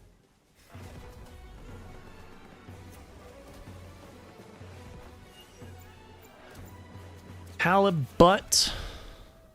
Gallipoli is a hardcore multiplayer Gallipoli first-person is what it's shooter called. set in the Middle Eastern theater of World War I. It features authentic weapons, locations, and factions that you play with 50-player servers. How we approach it is we have a unique blend of arcade, where we don't compromise on is picking the locations. Those are always the actual battles. The weapons, the ones that were actually used, and uniforms that are as accurate as possible and plausibly used. It sets us apart there. We go quite. It's gonna be one of those on the history, tunas or but then something, again, probably. we're more accessible than say some of the military simulators. It's easy to jump into. Game is a bit more approachable. So in that Yep. way, it sets it apart from another subgenre in the shooters. as well. If you wield one of the rifles in the game, the bolt action rifles, you expect it to be Ooh, happy first day of February, is it? games built around that premise. Oh yeah, it is, huh? Rifles are one-shot kill. But Shit. then again, it's also the case that somebody goes around the corner and kills the entire team within 1 second. So it's especially in multiplayer, the fairness concept must be adhered to. So everything's built sort of around making sure that the game feels fair, so that there's a balance between in the gunplay that needs to happen, as well as in the way we handle spawning and how quick you are back into the battle. You're very quick to be in combat here. There's other quirky weapons that are part of the arsenals, but these are accurate. They were used. We don't do experimental weapons. We try to stay as accurate as possible when we model them. The locations we picked, using some geodata, a lot of investigation on images, trying to puzzle together how it looked like when the battle took place. When you're under fire, you have a difficulty reloading your weapon, for instance, and that has custom animations to it. So it's quite elaborate. Not a lot of games, if at all, do this, where it's really dynamic based on what happens, and still fair in a way that the rules are predictable. It's not a random jamming system. It's really dependent on what the player does. One of the cooler things is that you can now build stuff together. Part of the game mode will be that you are able to construct objectives and machine guns and other things together. It's kind of like our evolution of the game mode we had in Isonzo, taken to 11, where it's really, you fight over a certain area. Once it's captured, you have to construct things together and then to consolidate your position, to secure it. Guys, first we looked at Shadow of the Road there. Story tactical driven RPG in Japan, but also some like supernatural stuff going on. Okay, so I actually played the Yeah, demo for bro. this game, and it was super fun. It felt kind of like for the first, very cool. Our final. Okay, yeah, I've seen all these games. Dino Blade is kind of is a goofy one. Crimson Desert's a game I'm actually looking forward to. If that game ends up being good, it's going to be probably like Game of the Year worthy. If I had to say and use a word I haven't used so far, for the first time, a very cool section here. First up, we have Where Winds Meet, a game that obviously is already. I have concerns about the performance though, Brand new boss coming to the Western version of the game. as it is an open world game after all. Spino, incredible looking game, and we also have exclusive interview content with Crimson Desert.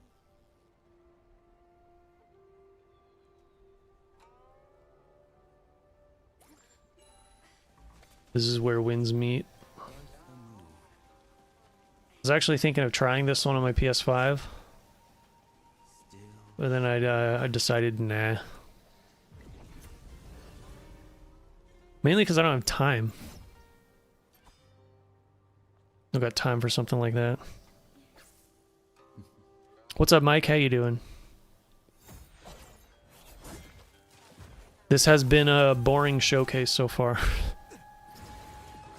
A lot of games we've already seen before. A lot of talking. A lot of bullshit.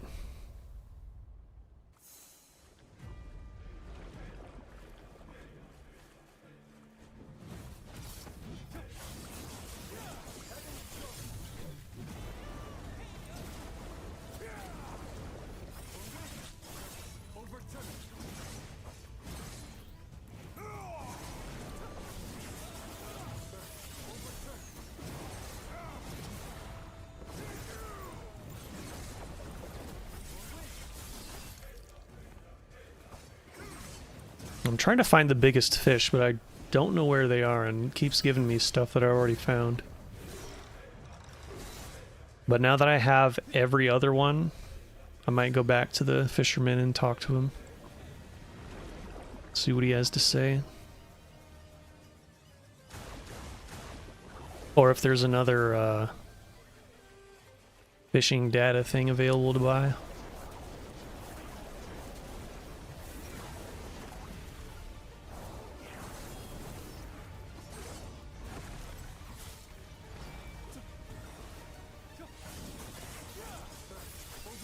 Also, the combat of this Where Winds Meet game also looks really annoying. I don't think I would like it at all.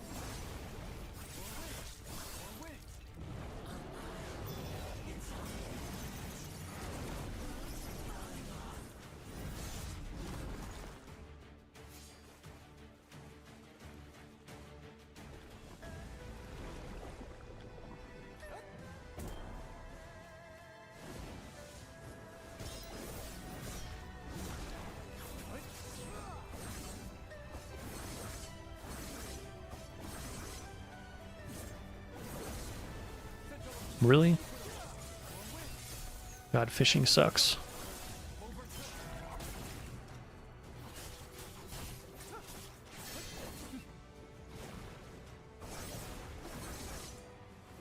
Yep, I have been fishing for 2 hours. I got the second swimsuit. So it was worth it.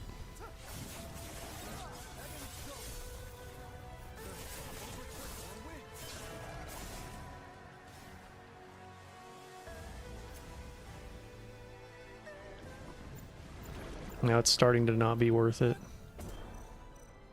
Let's do this. See what I get from this one.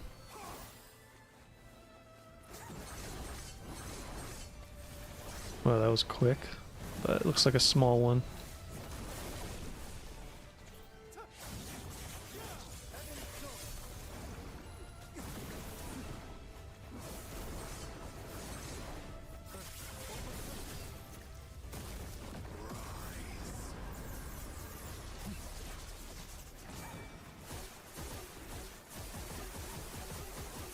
Is this just like just a boss showcase? Is that what they're doing?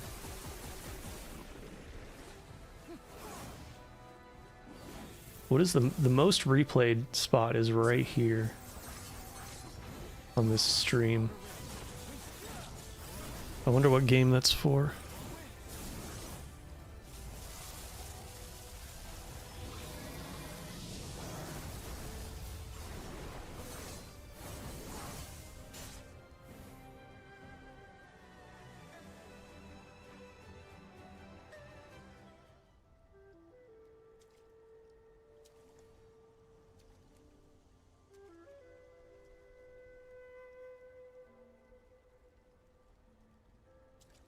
God damn it. This place sucks.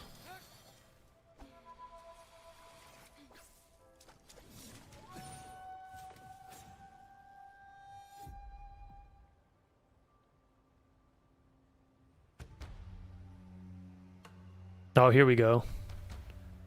A real man's Dark Souls game.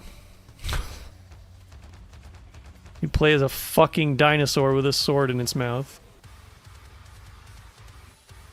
Yeah.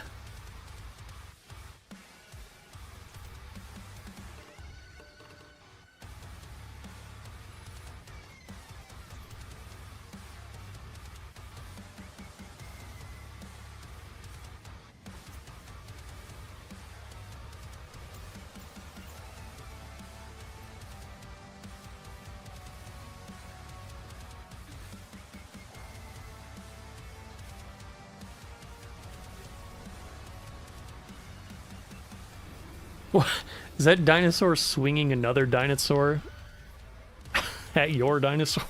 What the fuck? The game's crazy.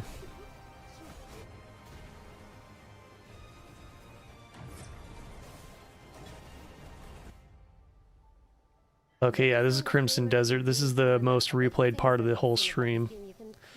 Which is understandable because this game looks like it could be really, really good. And it did go gold recently. You can actually slay them, but you can lay them, you can fly them. Can you lay them? I'm sorry to the Lua fans, but at this point we're not confirming whether or not there's dragon relations. Could you speak a little bit to how big this game is? We've been seeing some news out there with some specific numbers floating around about how big the map is. I don't think numbers really do it justice because how big is that in terms of scope and scale? But what we can say is the world's at least twice as big as the open world and playable area of Skyrim. It's larger than the map of a Red Dead Redemption 2. Open world games are about doing things, having activities, having distractions. So we wanted to create a world. Yeah, I hope this game comes out and it's really good. But is also incredibly interactive. Obviously, you and your community, Lua, care a lot about. It's probably going to be poorly optimized, but it is what it is. Of RPG elements and decision making. What it is, though, is you choose. I shouldn't be looking at the screen because I want to play it, but it's hard not to. Systems in the game, and then through basically headcanon, you're having this. But yeah, I recommend keeping an eye on this game because of the scope and till it comes out. You'll be distracted. Crimson Desert. You'll go on this quest line. You'll have an experience that'll be radically different than someone else, even though they're playing the same game. The guiding principle for the game is... What's next? The new Spider-Man game with the T-Rex and the go-kart thingy from the second Spider-Verse movie? I don't fucking know. Launch in March for us to be able to elaborate on those systems, show people if they have, say, I have an hour to Got something big. after work, what is my experience going to look like? So we've done a little bit of showing when you're not in combat, how you're taking advantage and interacting in the world, harvesting resource, gathering them for a whole crafting system that we have in the game, for equipment as well as... You can build your house, apparently. There is a house. The world is made Yeah, to another be one of those. and that's also how you learn about the world. So by talking to NPCs, by picking up chickens. Into the Thunderdome Spider Edition? What about things that go beyond? How about Into the Dimsdale Dimmadome? Puzzles? Is there like different types of quests? That's a great question. One of the things What if I fish from this part? we had a team over Probably won't change anything, but I'm gonna try it anyway. Last September, they came out and we showed them a glimpse of a bunch of different systems. One of the systems that we showed them was in what we call the aerial abyss. It's those sky islands that you see there. That's a very important and pivotal part in the story and quest and mystery surrounding the world. In those sky I like islands, puzzles. there are puzzles. They all have a different vibe. Alright, if fuck you will, this. And then treasures and rewards for completing them. When can people get the game? Where can they get it? What does that look like for you guys?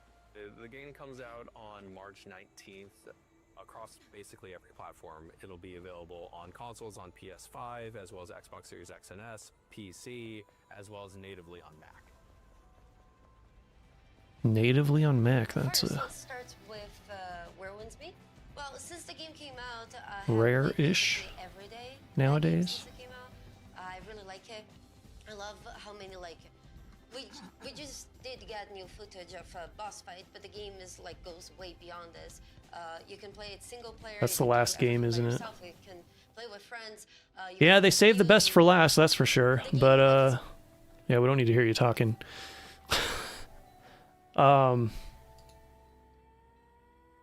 Yeah. That was it. Crimson Desert looks really good. I hope it's not a disaster when it comes out, but you never know. They're Korean, so maybe not.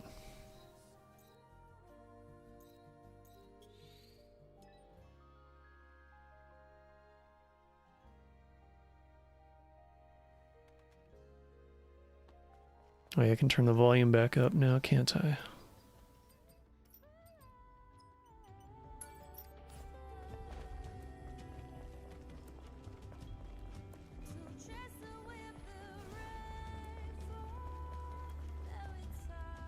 Come back.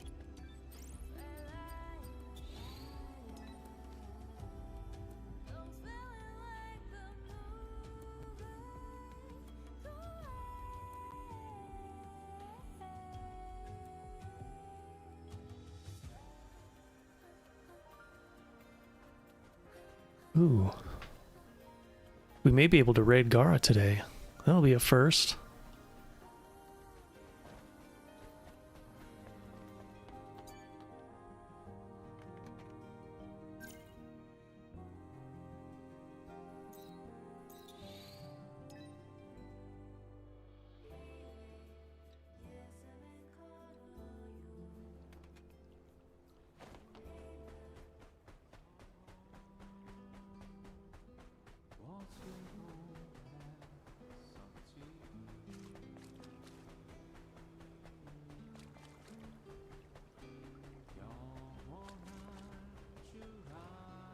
No, I missed the platform like a dumbass.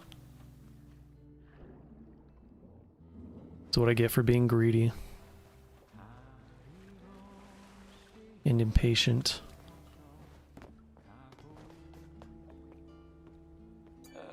Angel, the weather at the Oasis. As carefree. So, About the fantastic bait? Angel, I'm sure by now you've... Of course.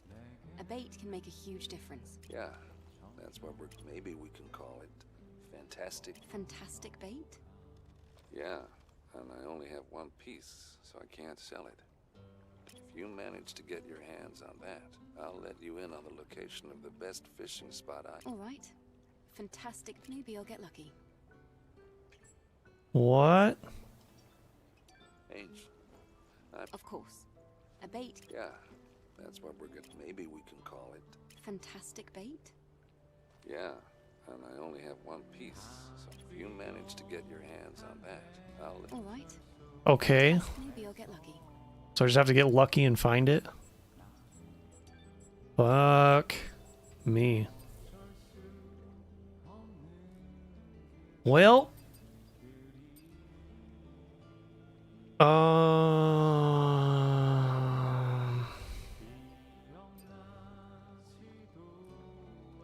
Microcoil.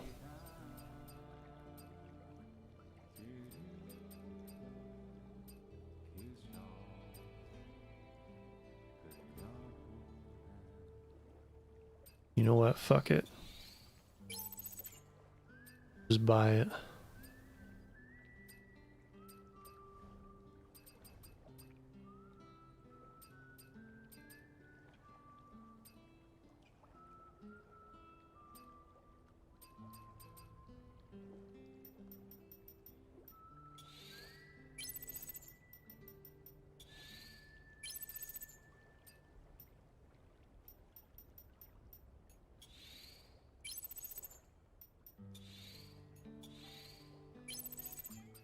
So long.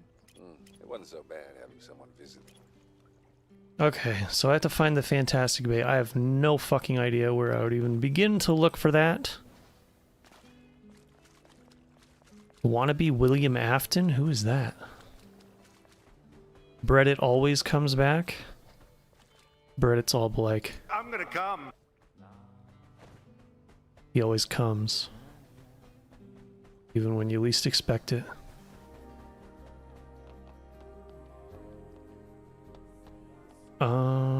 I'm gonna go back to town. Purple guy. I do not understand these references.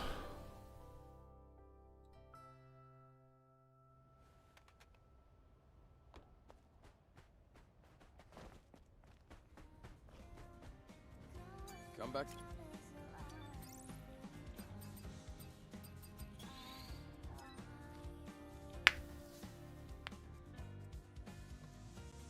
The key behind the slaughter. I do not know what you're talking about.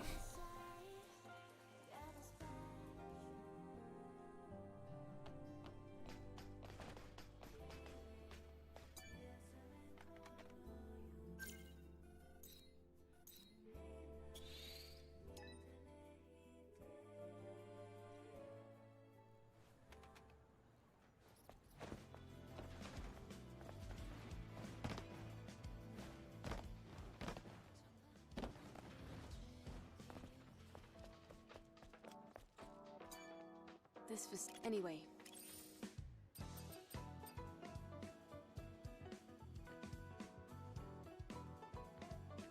Channel catfish. Meals made with fish must contain something that jogs memory. There we go. That was easy. Halibut. It should be useful for Zion. I can't just ignore it. Got that one. Another wine quest.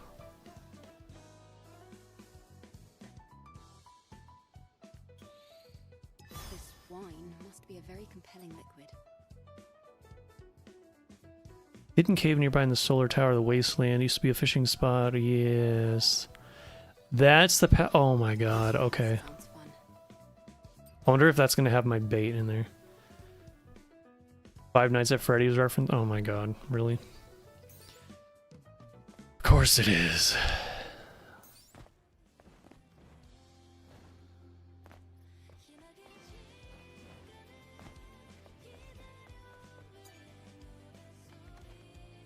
I know fuck all about that series.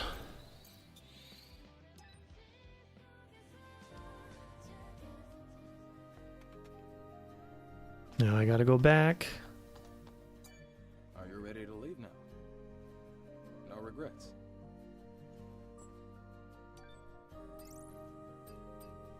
Back here again. Yeah, the showcase, I finished the showcase sooner than I expected because I skipped half the talking, so... Got like a couple extra 30 minutes or so to do some side quests in this game, I suppose.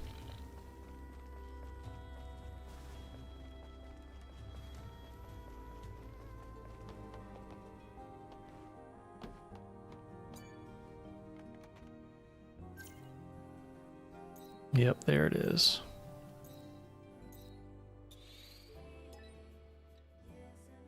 First 7 are pretty good, then it dissolves into straight slop. Oh my god. Or devolves. No surprise there.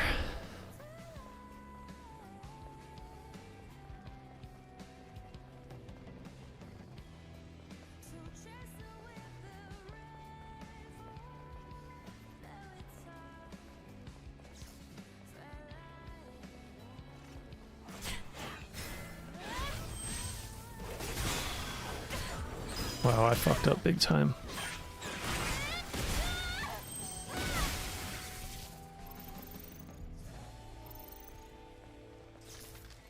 Terrible. Absolutely terrible.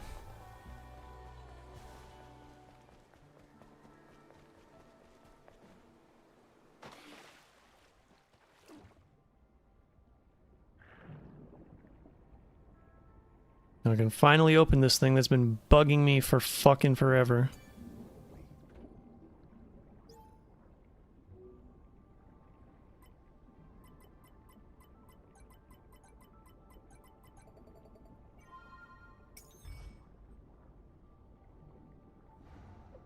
Fishing data could be useful for catching bigger fish.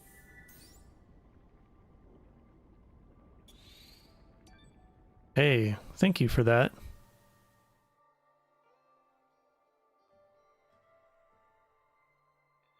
Giving me insta travel to the bulletin board. I like that.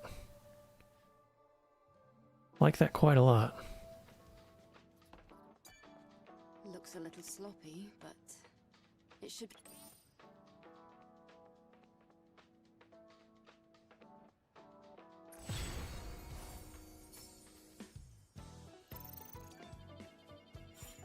A fantastic bait, there it is.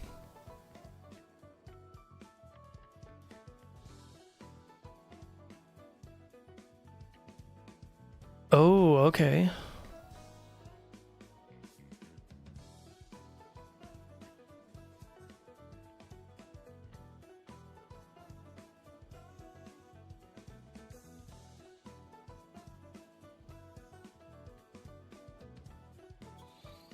If I combine these notes, I can get a hold of something.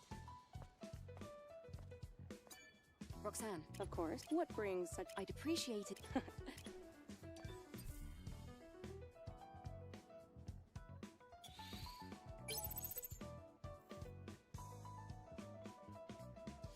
The water near the Great Canyon in the wasteland.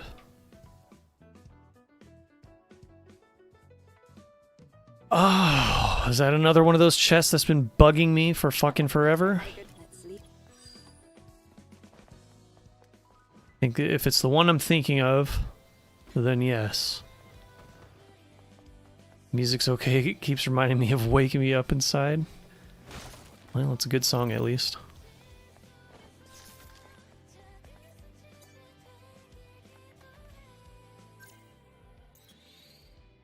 I love this game's music a lot, actually. It's just like a total vibe.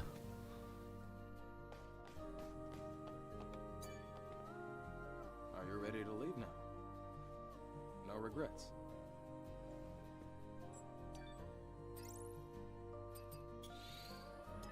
Here we go again.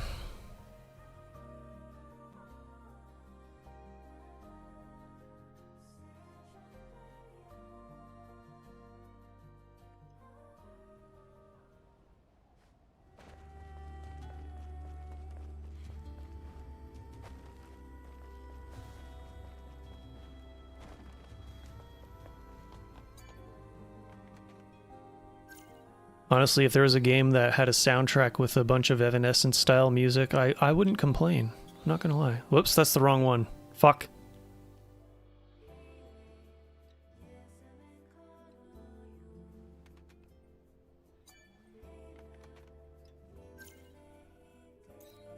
Where's the Great Canyon?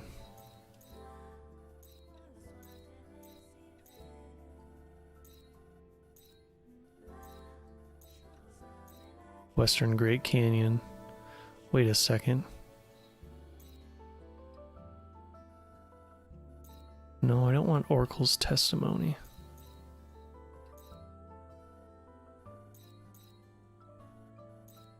This is the Great Canyon?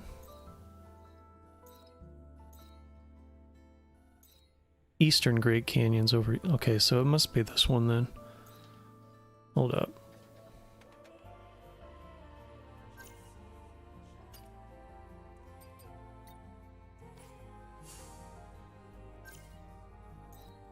Okay, maybe it just doesn't have a quest marker, which is fine.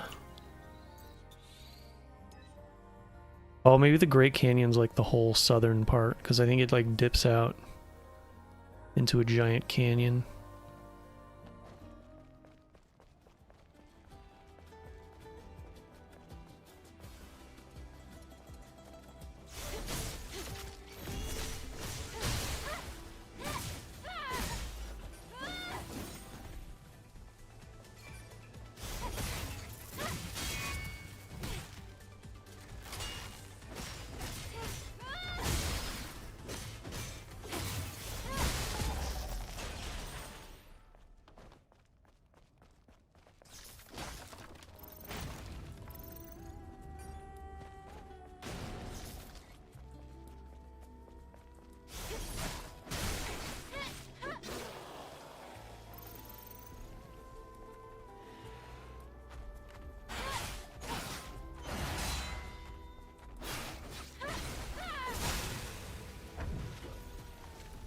Oh shit.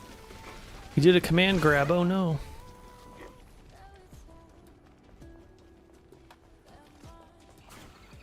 He missed.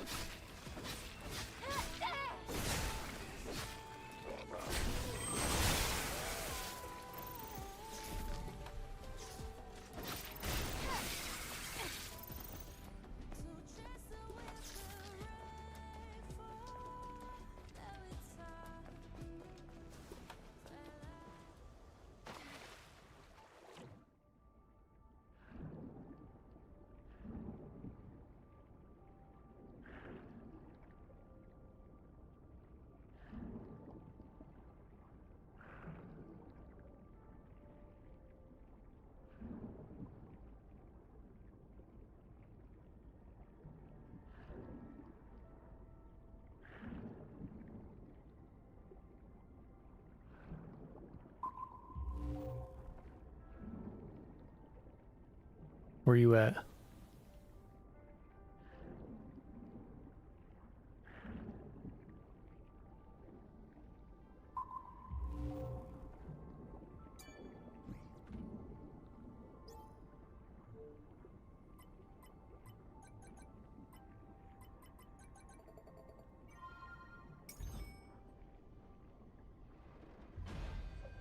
It's the fantastic bait. Hey, there we go. Yes, get me back to the bulletin board, please. Less backtracking. So I missed half the showcase. Anything crazy that caught your eye? Not really. Because most of the games that were shown, they were games that I've already seen. Hold on, let me check.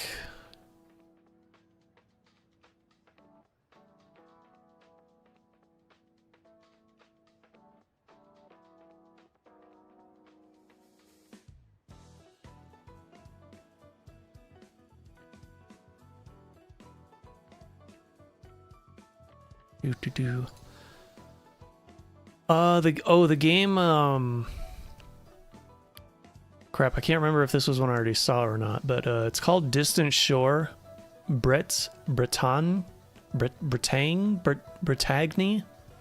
I don't know. It's like a parkour 3D platform puzzle game.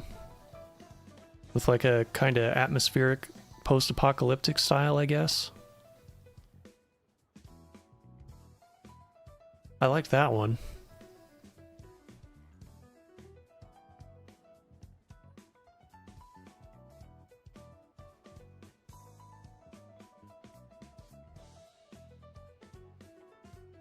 But yeah, pretty much most of the stuff that was new was like, yeah, it looks all right. And then the stuff that was already there, most of it was just stuff that was already shown, so it's like whatever. This facility is in need of repairs. Yeah, that was the Leafy game.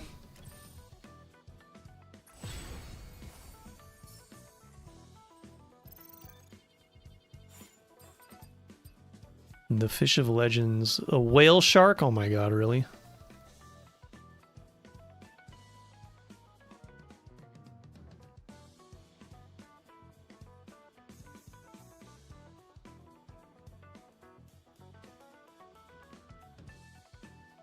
Only the fantastic bait can do it. Fish as big as Adam's tetrapod. Interesting. But where can I find it though? Do I need to fish at a certain spot or no?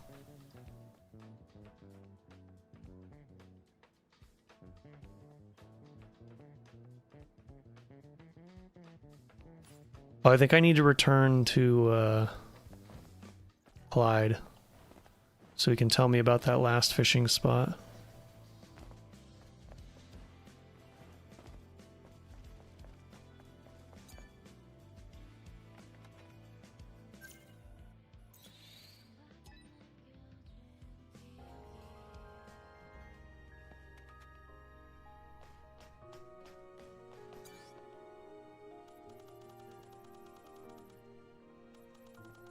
Can I just shuffle this? That would be so much better.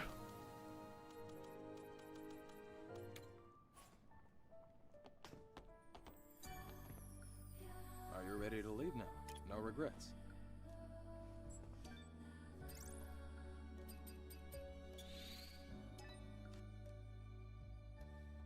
Max difficulty mode on Terraria? Oh my god.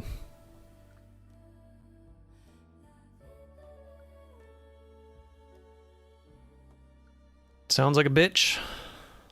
No thank you.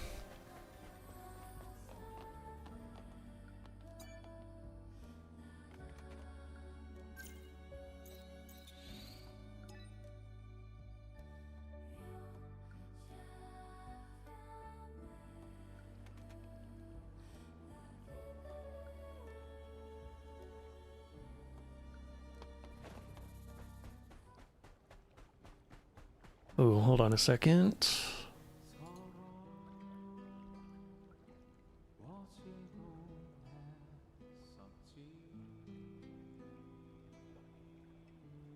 Yeah, there we go. We're gonna raid Gara today after the stream. Which won't be too much longer, probably.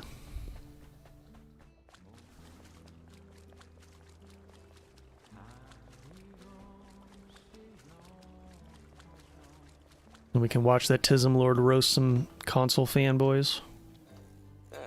Yes, I assume the... Whatever. Angel, have you ever heard the old... A bluebird? What's... I thought you were going to talk about fishing spots. Never. What I'm trying to say is sometimes the thing you do anything to have is already... Maybe you're... Ah, okay. Are you trying to tell me about this oasis? Yeah. After my first visit, I ended up sticking around, but then I journeyed far away. And it took me a long, long time to realize that the place I'm at, well, then it occurred to me. Peace, resentment of Mother Sphere, curses, peace. Sorry for telling. I just wanted to say, one day I hope... I didn't think the story would go this... Thank you, Clyde. I appreciate... Really?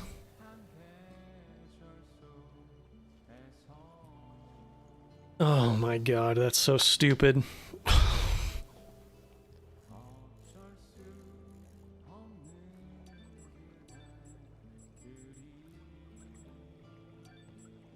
Fishing's a thing you can do, and it's always helpful to know some... Are you going to tell me about a good spot? Yes. Sometime. I'm talking about the path that connects Zion and the wasteland. Look carefully between the cliff and the road. There should be a spot to... Oh! I'll try that spot. That's the only one I didn't look for yet. Okay, let me see what we got here now. Farewell. I have no We'll see each So are you telling me that I'm gonna catch a fucking whale shark in this little desert pond? Alright, let's see what happens.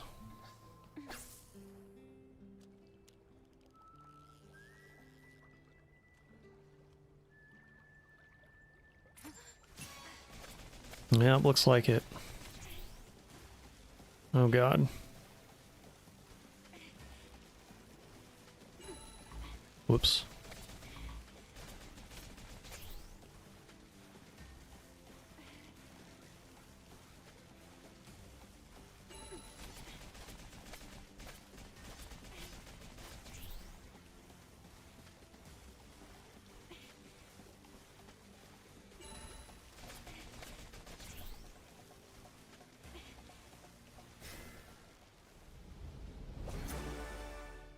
Huh? That is not a whale shark.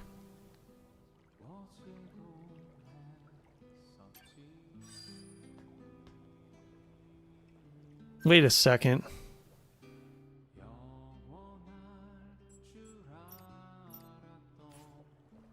The fantastic bait's reusable?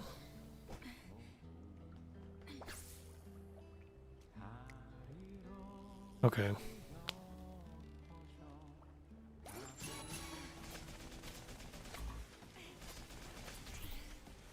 That's a little strange, but alright.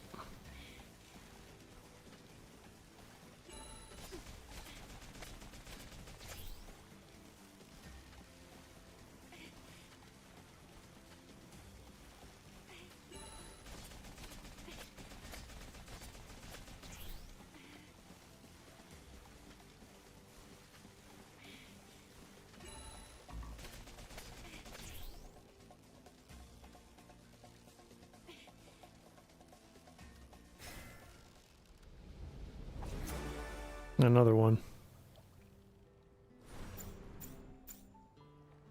I'm getting a lot of points for that. Holy crap. Not that it matters anymore.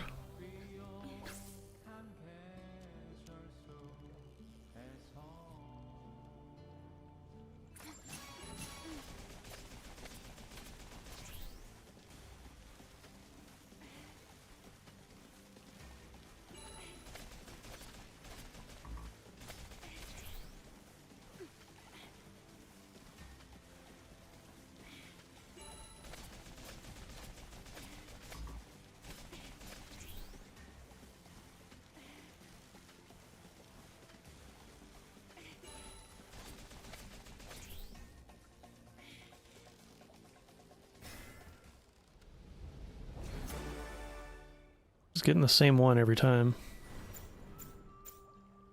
Hold up, let me check something.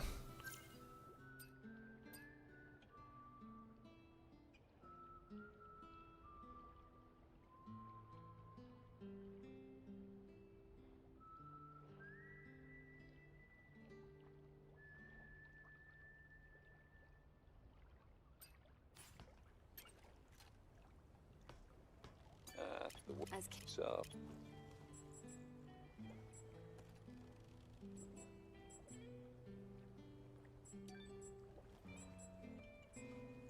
To people in my line of work, so making a record of it wouldn't be an overstatement. I agree. Perhaps that day will never come as a reward. Okay, well, that'll... So long. It wasn't so bad, having... Not gonna tell me where this damn whale shark is.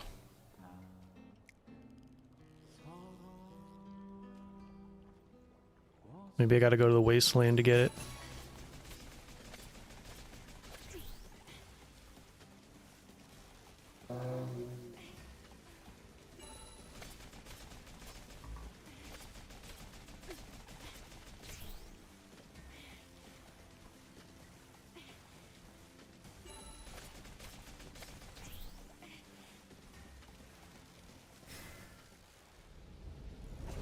Oh, never mind. There it is. Oh, and it gave me less points. Okay. 19,925 kilograms. That's crazy. It's amazing. It felt like I was trying to reel in a ship.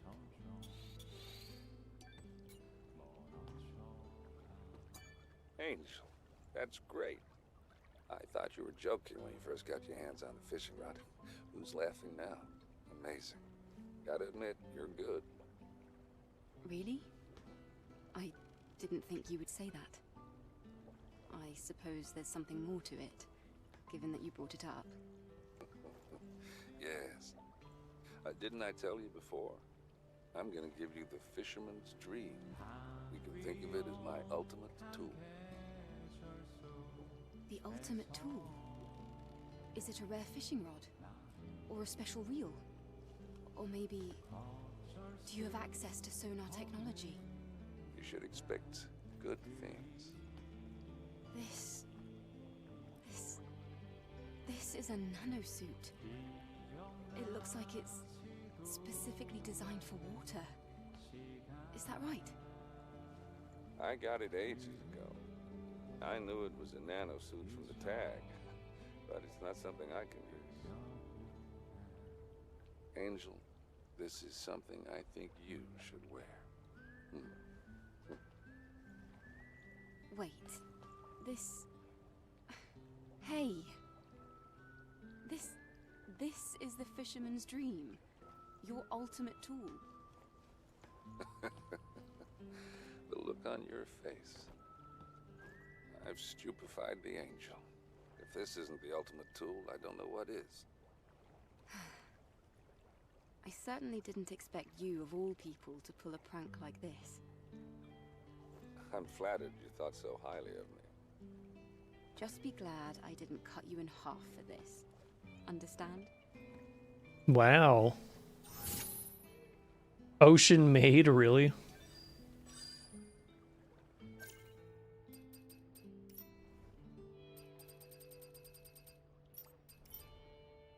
Where you at?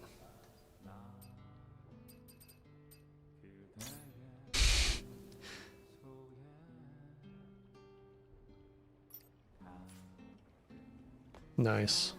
Clyde, you're alive. Only now.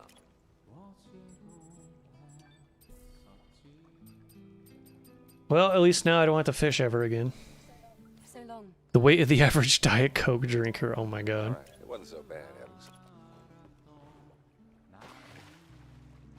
You know, it'd be something if wearing this actually made her swim faster. But I don't think that's the case.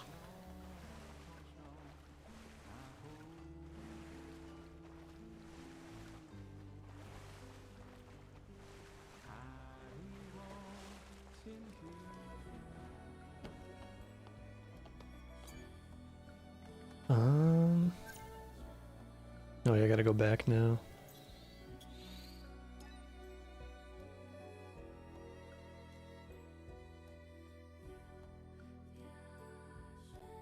What's up, Calahatter Gaming? How you doing? We're actually about to end this real soon.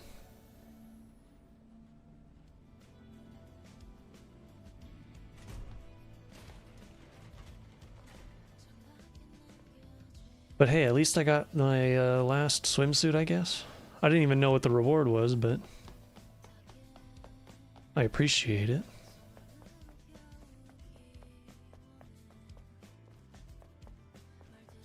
Where am I? I usually don't come in this way.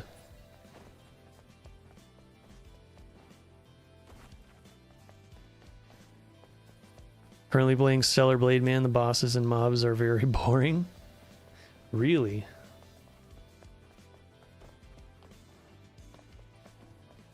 Oh, like same type, like the repetitive enemies? Is that what you mean? This facility is in need of repair. Anyway, I can agree with that a little bit. I'm terrible at these games though, so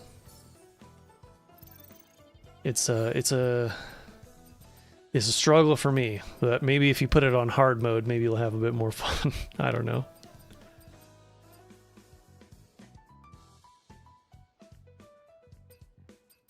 Okay, these are the photography ones.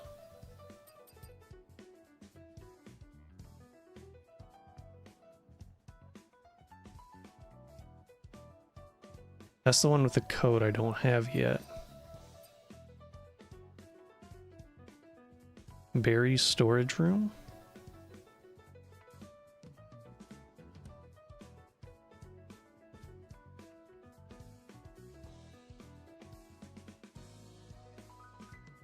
I guess I'll make that the active one.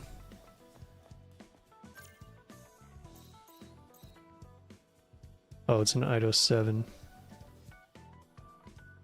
Go figure. Repetitive enemies, no variety. Yeah. They do repeat quite a lot, that's for sure.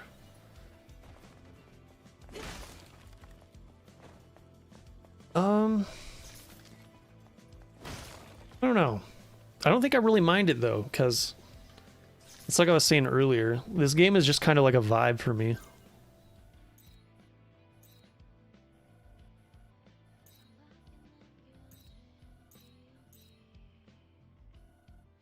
With like the way the music is and the way the locations are designed and going exploring and doing all that, and I just find it enjoyable. But I think I am done for today. Freaking long hair just goes crazy. It's kind of funny. The clipping is real.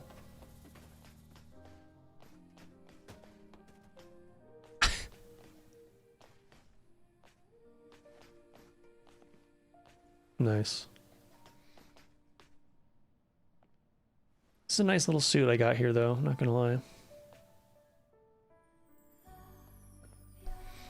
Does the game get better? Just defeated that lady that challenges for a duel. You must be in the wasteland. If you're referring to the one I'm thinking of.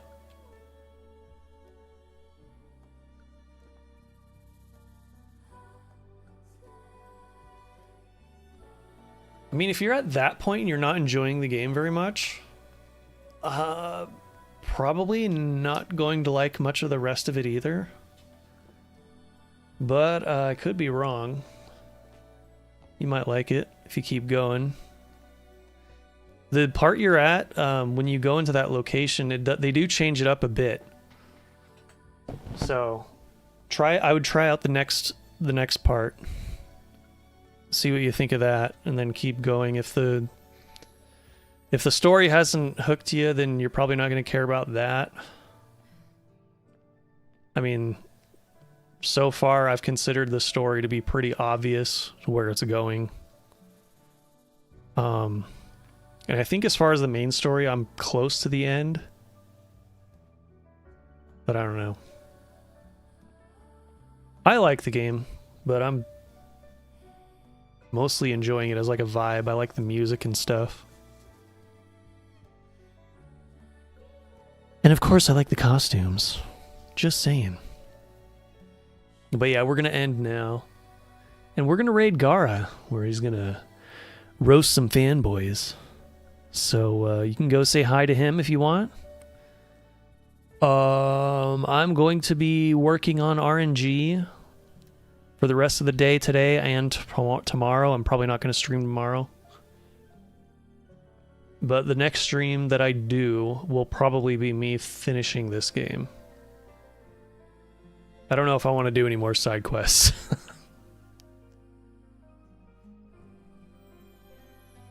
But I could do them. Because there's a couple more costumes to get. That's the most important part. Right?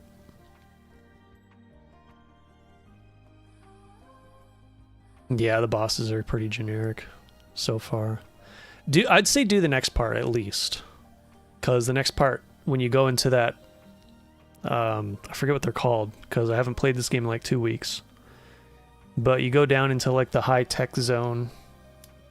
That part does change things up a bit, so try it out. See what you think once you beat the boss in there, then see what you think after that. That's what I would recommend at least. But you do you.